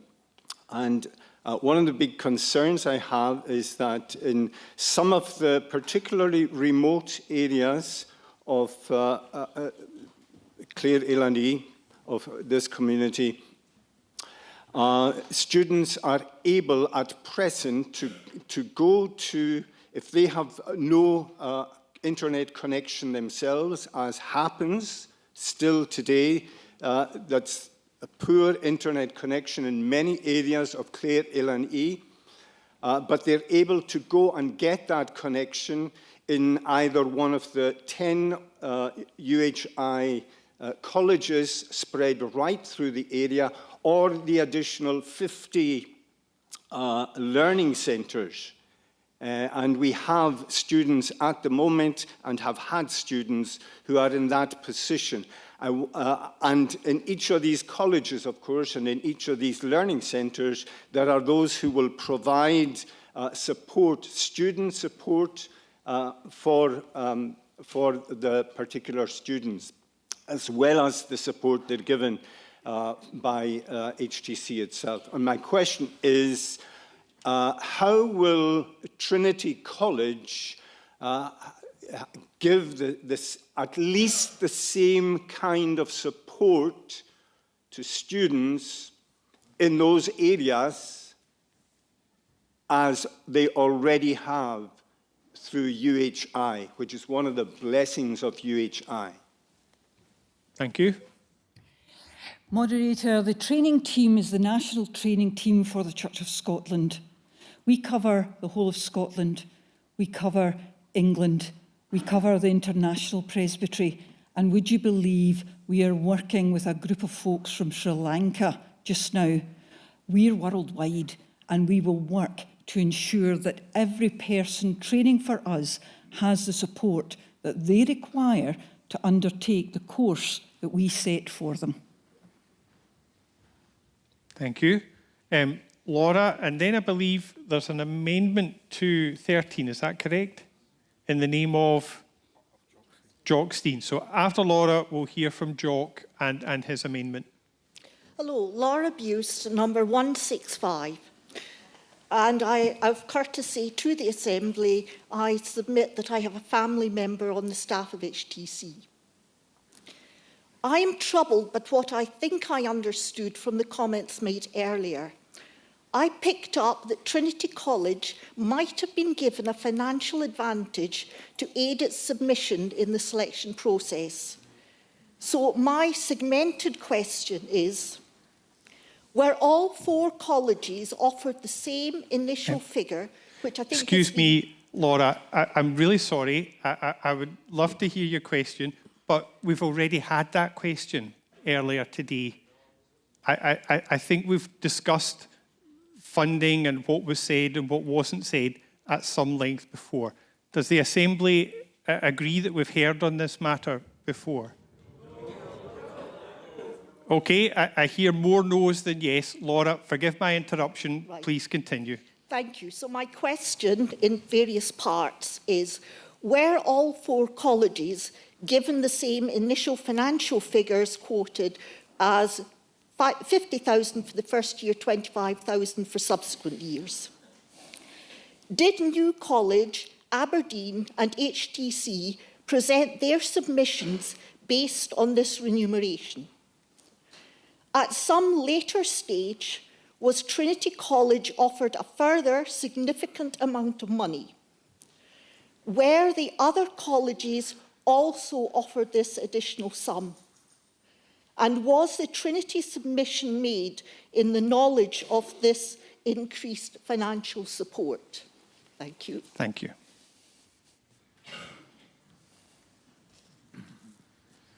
Thank you, Laura, for the question. It's very helpful to have, and I'll endeavour to be brief in response, but hopefully to allay your concerns and your questions. On the first point, on the initial figures, so at the start of the process, stage 1 of the process, submissions were made without any figures being bandied about. So at that point, it was an open field for all 4 of the submitters to submit what they wished to do in terms of a programme, and that did vary greatly in terms of the amount of money that may have involved and that may have cost the church. So next stage, an indicative budget has been pointed out by my colleague Eleanor McMahon. Was given of 50,000 the first year, 25,000 in the second. So that was before all 4 of the providers' second stage submission. Next part, the criteria are given to all of the providers. Now, criteria 7 talks about being able to submit whatever your proposed scheme would be without a significant and disproportionate need of funding from the church. So in other words, there's no straitjacket, there's no handcuffs, but if it was in some way significant or disproportionate, that may count against you before the selection panel. So then we have the whole stage 2. That was all on a level playing field again. And there was indications given at that point that there may be discussions or the possibility of discussions with whoever was the recommended lead academic partner in January and February to see about budget. If it was, for example, that there was a very good proposal from the lead academic partner and that could be accommodated by the church. But that couldn't be given as a blank cheque because clearly the Assembly trustees would need to know exactly what it's proposed for in order to permit it. So therefore, what happened, as everyone knew, along a level playing field, Glasgow recommended discussions in January, and it was at that stage that the figure that's in the budget of £100,000 to Glasgow was agreed, put to the Assembly trustees, who then approved it in February. So the figure of 100,000, as you will have noticed, Field Education Director, related to the scheme, not to Glasgow's teaching provision, to the scheme. That was something that was agreed, and that's something that could have been agreed with any of the providers.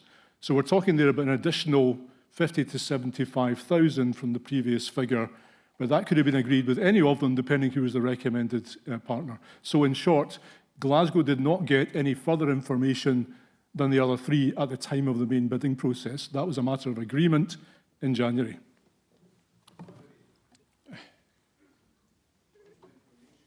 Hector? Hector Morrison, 350. Just to say that after we had made our submission in November, and apparently the other colleges would also have made their submission, I received an email on the 24th of November, just 1 week prior to HTC's meeting with the panel, and long after our submission had been made, from Dr. Forsyth, and this is what it states.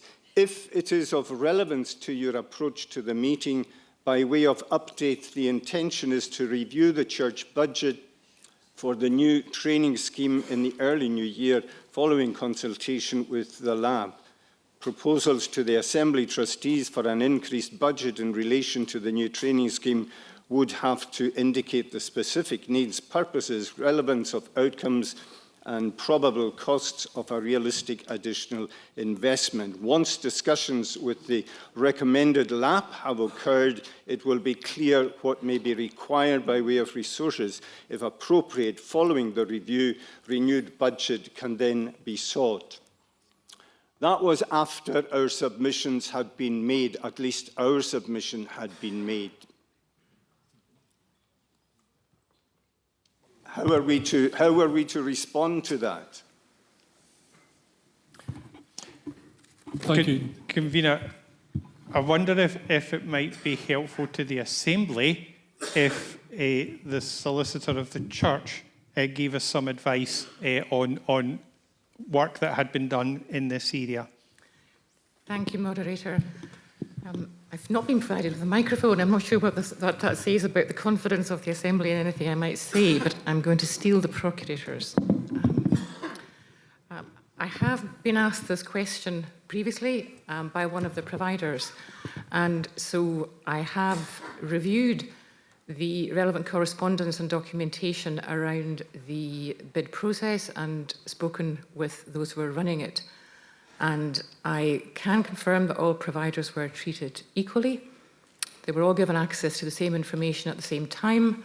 They were all asked the same questions. It was an open and competitive process.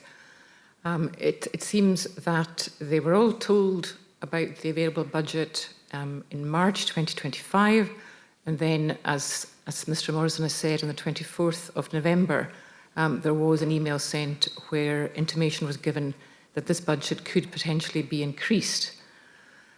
So all four providers were aware at the same time that their submissions, their final submissions, could include a request for additional resources, but that any additional budget requests would need justification on specific needs or new roles, because that would need to be approved by the Assembly trustees.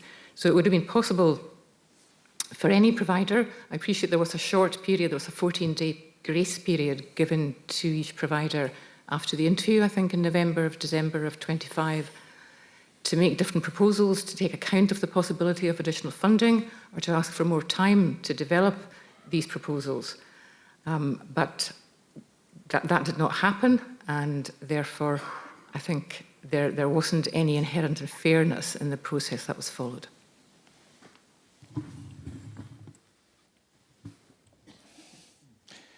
Right, where are we? We've got an amendment on section 13. Is that correct?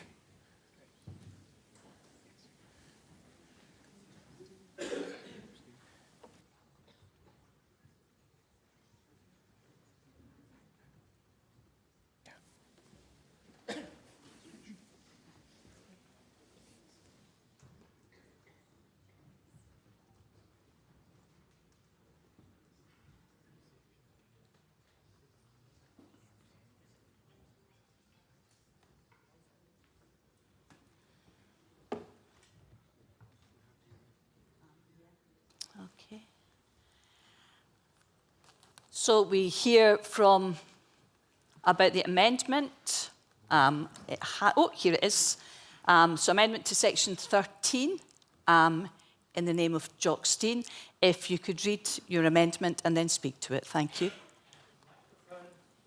Microphone's not on. Oh, it is on. Thank you.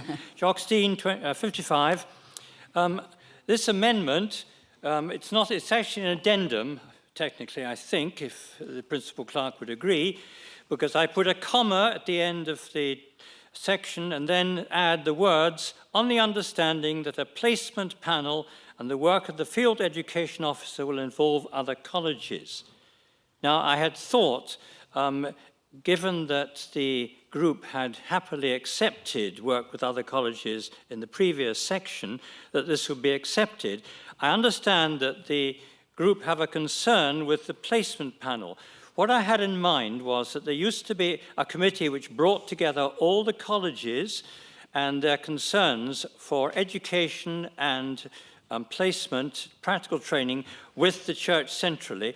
That committee really ought to be revived, and it's that concern that I have, that they actually work together on placements and on the relation between education and training that I'd like to revive.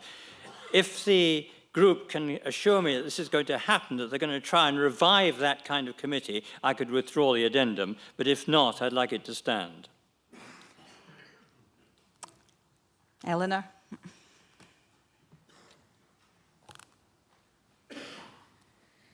Moderator, had the amendment it talked about the involvement of presbyteries and our partnership, growing partnership with presbyteries in relation to how candidates and probationers are placed, then we would be consider that more carefully.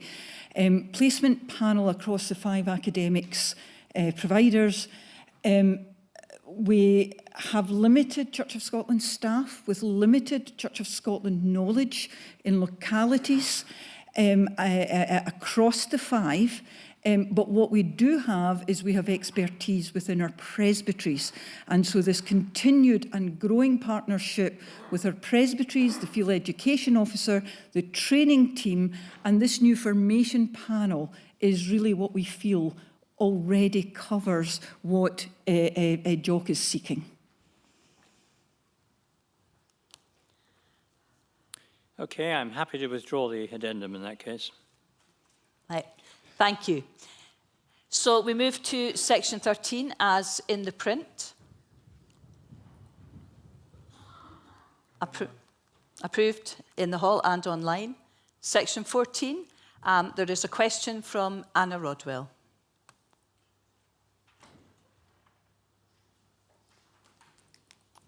Anna Rodwell, number 51. After hearing about the situation historically in Ghana and Nigeria, it's kind of difficult to unhear it, and I feel like my mouth is full of dust. And we were talking the other day about praying, and I wonder, could I just say 2 lines of prayer? Let's pray. Lord, may the words of our mouths and the meditations of all our hearts, may they be acceptable in your sight. In Jesus' name, amen. So it's a question about the process of choosing the lead college seems to be about personalities and charisma. And if we think of the movement of the Spirit and the work of God, you could choose a college, whichever one it is, for the gifts and talent of the people at the interview. And then that person or people can be called away. And you've got a 5 or 10 year placement of students. And the people who were providing this have gone. You're not looking at what the faculty can provide. You're just looking at personality and individuals. So my question is, what safeguards or guarantees are there for movement of staff?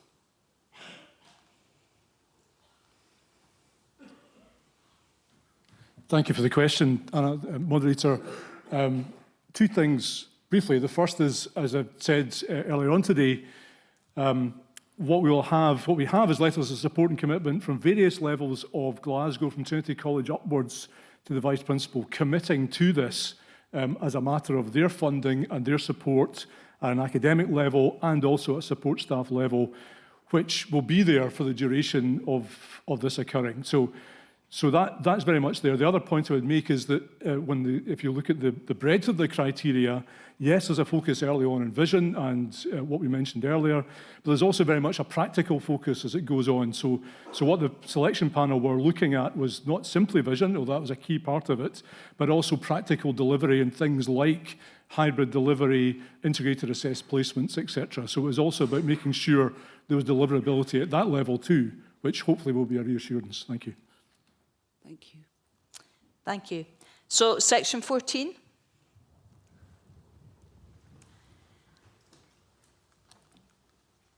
And online? And online. Section 15.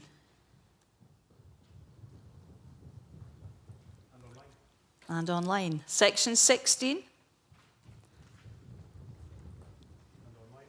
Excellent. Section 17. A new 17. And this is in the name of Brian Kerr.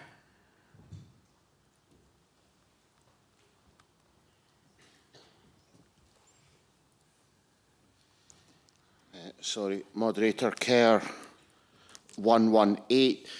Moderator, this says, instruct the Faith Action Programme leadership team to work with the national assessors to review their assessment processes for the transfer from the diaconate to OLM and National Ministry of Word and Sacrament, and to report back to the General Assembly in 2027.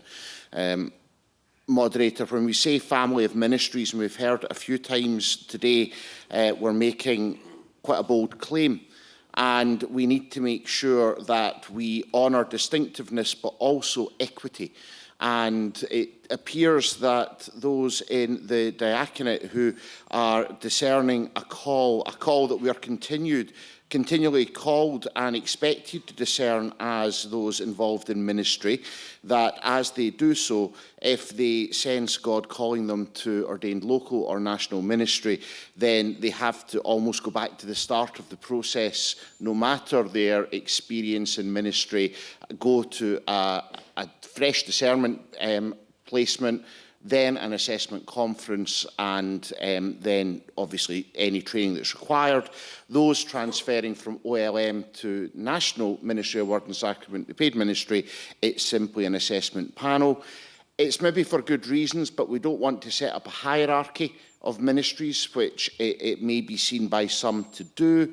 And what this will allow is for assessment criteria to be looked at for both Ministry of Word and Service and Word and Sacrament, to be looked at to see if there is a way that such an anomaly can be resolved, and that we honour those in the diaconate, not only for their distinctive Ministry of Word and Service, but also honour their experience should they be sensing a discerning a call into Ministry of Word and Sacrament. And therefore, Moderator, I move this new section of deliverance. Thank you. Is the convener willing to accept? Oh, sorry, is it seconded? Seconded, right. Moderator, yes, happy to accept on the understanding that we cannot commit to a particular outcome. Excellent. I have notice of someone also wanting to speak. Paul Cathcart.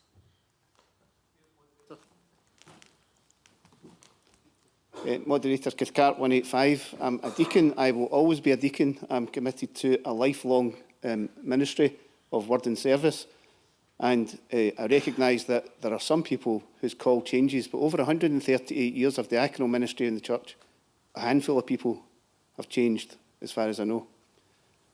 We expect, the Diaconate Council are engaged with the people in training team and the Director of Studies at the moment to look at bringing a new Deacons Act to next year's Assembly. This will be part of the conversation anyway, as part of that. I worry about the optics if this is given too much attention. What are the optics of this? will people see, and I recognise this is not what Brian intends, I know he's a supporter of a diaconate, but what will people see? Will people see that diaconal ministry is a lesser ministry? And I don't think that's what Brian intends, but it's what people might see. And so I would be very concerned, the Diaconate Council will be very concerned about how this is seen, and therefore I would speak against it.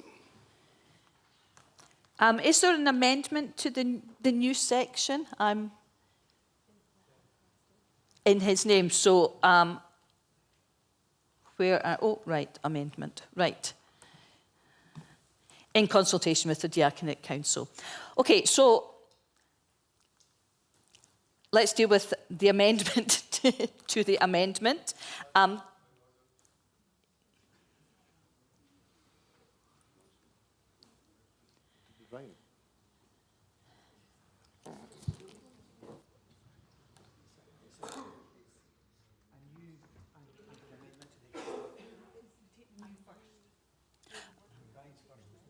It's new. I thought this... Right, okay. It's not amending this one. Okay.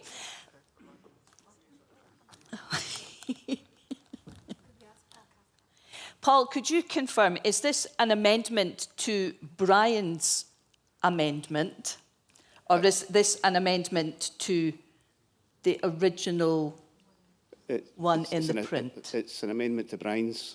It's an amendment to Brian's. Okay, so let's just... Can I just check with the convener? The convener was happy to accept the amendment. Are you happy to accept the amendment to the amendment?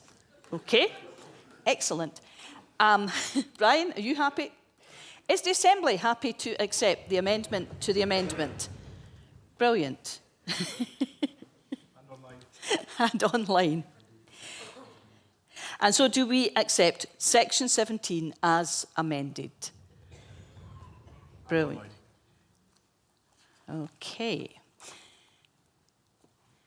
So 17 as in the print. Accepted?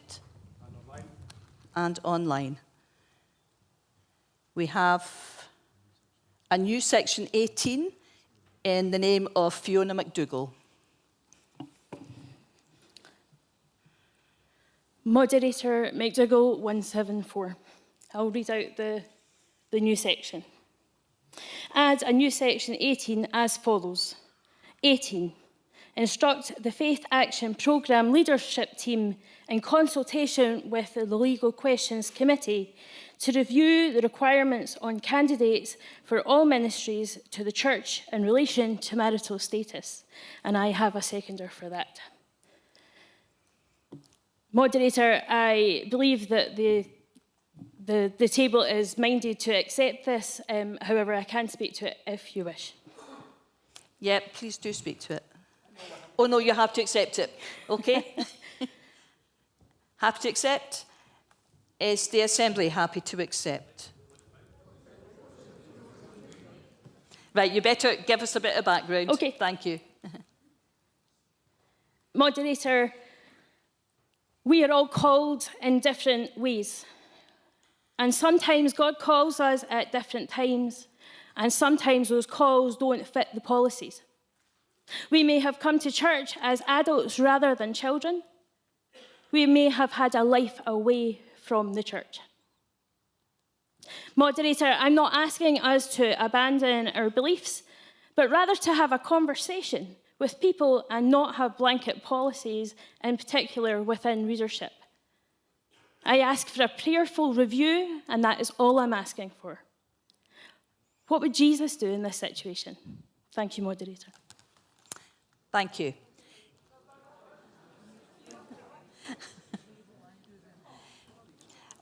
Eleanor, would you like to? Moderator, apologies. I just put a Percy pig in my mouth. When someone makes an application to go through discernment, there is a paragraph at the end of the application form which asks about a relationship status in terms of whether they're single, married, cohabiting, that kind of thing. And with that, we have over the years changed the sentencing on advice received. That what we now have is a policy that for probationers, we ask them to regularise, and that's the phrase we use, regularise any cohabiting relationship prior to entering probationary period.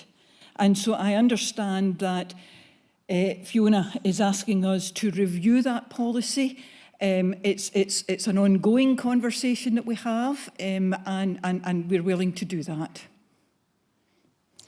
Is the Assembly clear now? Marjorie, I see you at... Marjorie McLean, 429, the convener of the Legal Questions Committee, which is mentioned in this proposed new section, and I appreciate that the mover consulted me on this. The advice that FAPLT was given came, I think, from me when the point at which candidates were expected to regularise their domestic situations was initially being put to them as the point at which they entered training. And I felt that since we had not yet had any vows of any kind from them at that point, it was a little inappropriate to ask for that at that point. And so the point of regularisation now becomes the point of ordination. My understanding, and I think the Assembly, I sense, is wondering slightly what this motion is about. My understanding is that there are a couple of things that are now being asked. One, would the policy be distinguished depending whether it was somebody proceeding to ministry, which involves the conduct of weddings, and would it be different for those proceeding towards, say, readership, which does not involve that? That was one issue. And another issue that came up in conversations yesterday, more than one conversation, was where a candidate or minister, their other half, let's use that generic term in this situation, is somebody who is not themselves a member of the church and therefore is never going to be subject to the discipline of the church.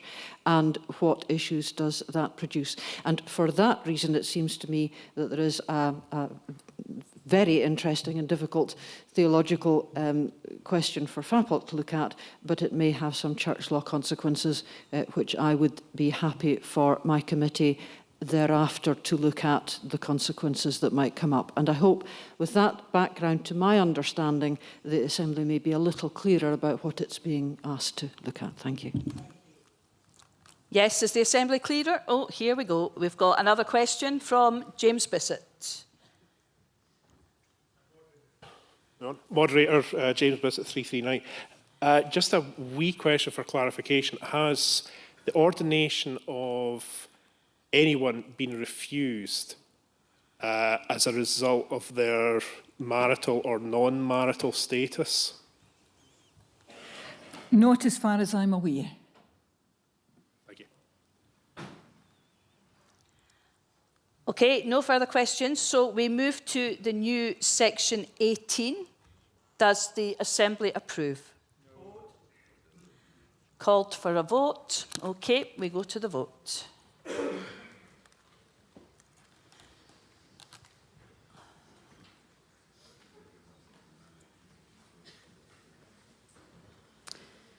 So we are voting on this new section 19. This will be a for and against. So on the hub, the buttons you will have will be for or against. And in the hall, it is button 1 if you're voting for, button 2 if you are voting against. And the vote is open. Oh. My apologies, but it's what's on the screen. Yeah, 18. Yeah. Want me to start that again? Yeah.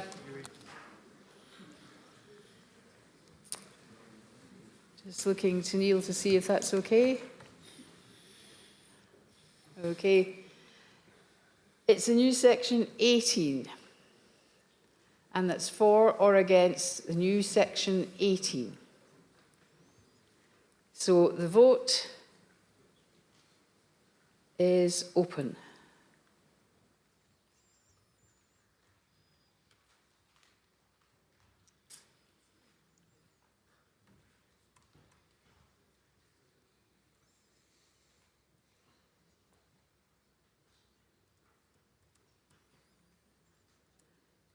The vote is closed.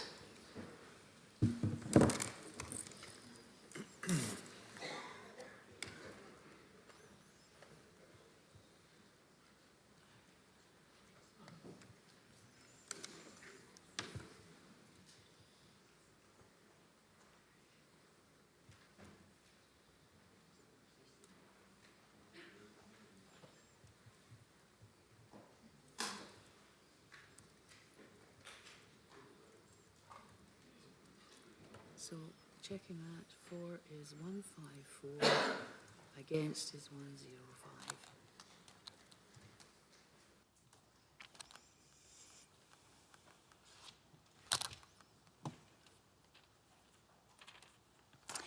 So they voted for 154, against 105. So the new section 18 carries. Thank you. Section 18, as in the print, we have a comment from Jonathan McArdle.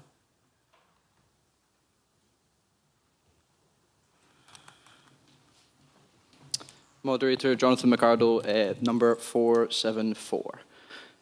While I'm at the Assembly in a youth rep capacity, I'm also here as an apprentice. And on behalf of the apprentices, we'd like to thank the General Assembly for having the vision, for accepting the scheme, and hope and blessing you have towards it.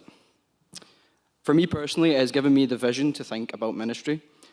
From when my friends had asked me if I would ever think of becoming a minister, and at that time it was a definite no, to a couple of days later, my minister, Andy McIntyre, had asked me if I had heard about the apprenticeship scheme. At that point, it stirred something inside my heart. And it has been a blessing to me since that day. It's developed my calling, helped me to develop into a better person, and most importantly, my relationship with God. Life does get in the way, however, and there have been challenges, both for me and for others on this apprenticeship. God willing, He will direct and shape every one of us in our time of need. And on behalf of the apprentices, we would like to thank everyone who has supported the apprenticeship scheme, both past, present, and future, and I cannot wait to see where the rest of the journey will go for me and the other apprentices. Thank you and God bless. Thank you.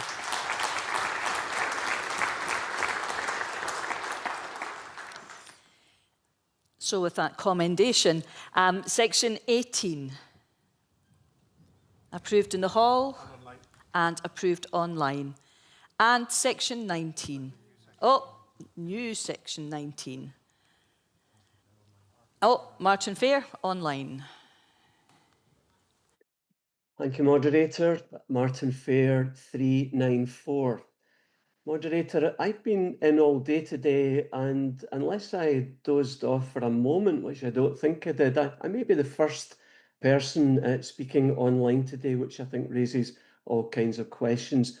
For me, one of them being that I'm not going to do it again, especially after Eleanor mentioned the Percy pigs. So next time in person for me. Moderator, here's what I'm proposing. I'll read it for you. Encourage presbyteries to develop systems to ensure, as best as is possible, that the learning done by ministers taking study leave is appropriately disseminated to fulfil the aim of 34.32 of the report, that the benefits be available to the wider church. Moderator, only a few months back, I was inducted into my new charge, and so had opportunity to be reminded and to reaffirm the vows that I originally made. And the last one struck me powerfully. Do you promise through grace to study, to prove yourself a faithful minister of the gospel? I've sought to do that throughout my ministry and continue to do so. And the good news is that we have a study leave scheme to enable us in that direction. The report says at number 34 this: the purpose of study leave is to provide inducted ministers with the opportunity for a piece of focused study for the sake of their continuing growth. And then two things for the benefit of the minister and for the wider benefit of the church. Moderator, I can't imagine for a minute that there are any ministers who undertake study leave and then don't benefit from it. But of the second one, how is the wider church to benefit from these periods of study leave when largely, as far as I've been able to tell through the years, we don't really hear much about them, if anything? Let me give you an example. My friend and one of our colleagues, Minister at Stonehouse, Stuart Cutler, has just completed a master's programme, and from that a superb piece of work on the question of leadership that would be appropriate for anyone in any forms of leadership, but not least so within the church. It is a piece of work that many of us should be reading, studying, discussing, learning from. But my sense is that that probably won't happen, and generally that's the case with these pieces of study leave. I think that a crying shame. So I don't come with anything prescriptive here, but an encouragement at least that we do think, how might we all benefit? How might the church at large benefit from the work and the study that our ministers put in during periods of study leave? And so I read it out earlier, moderator. It's in the print there.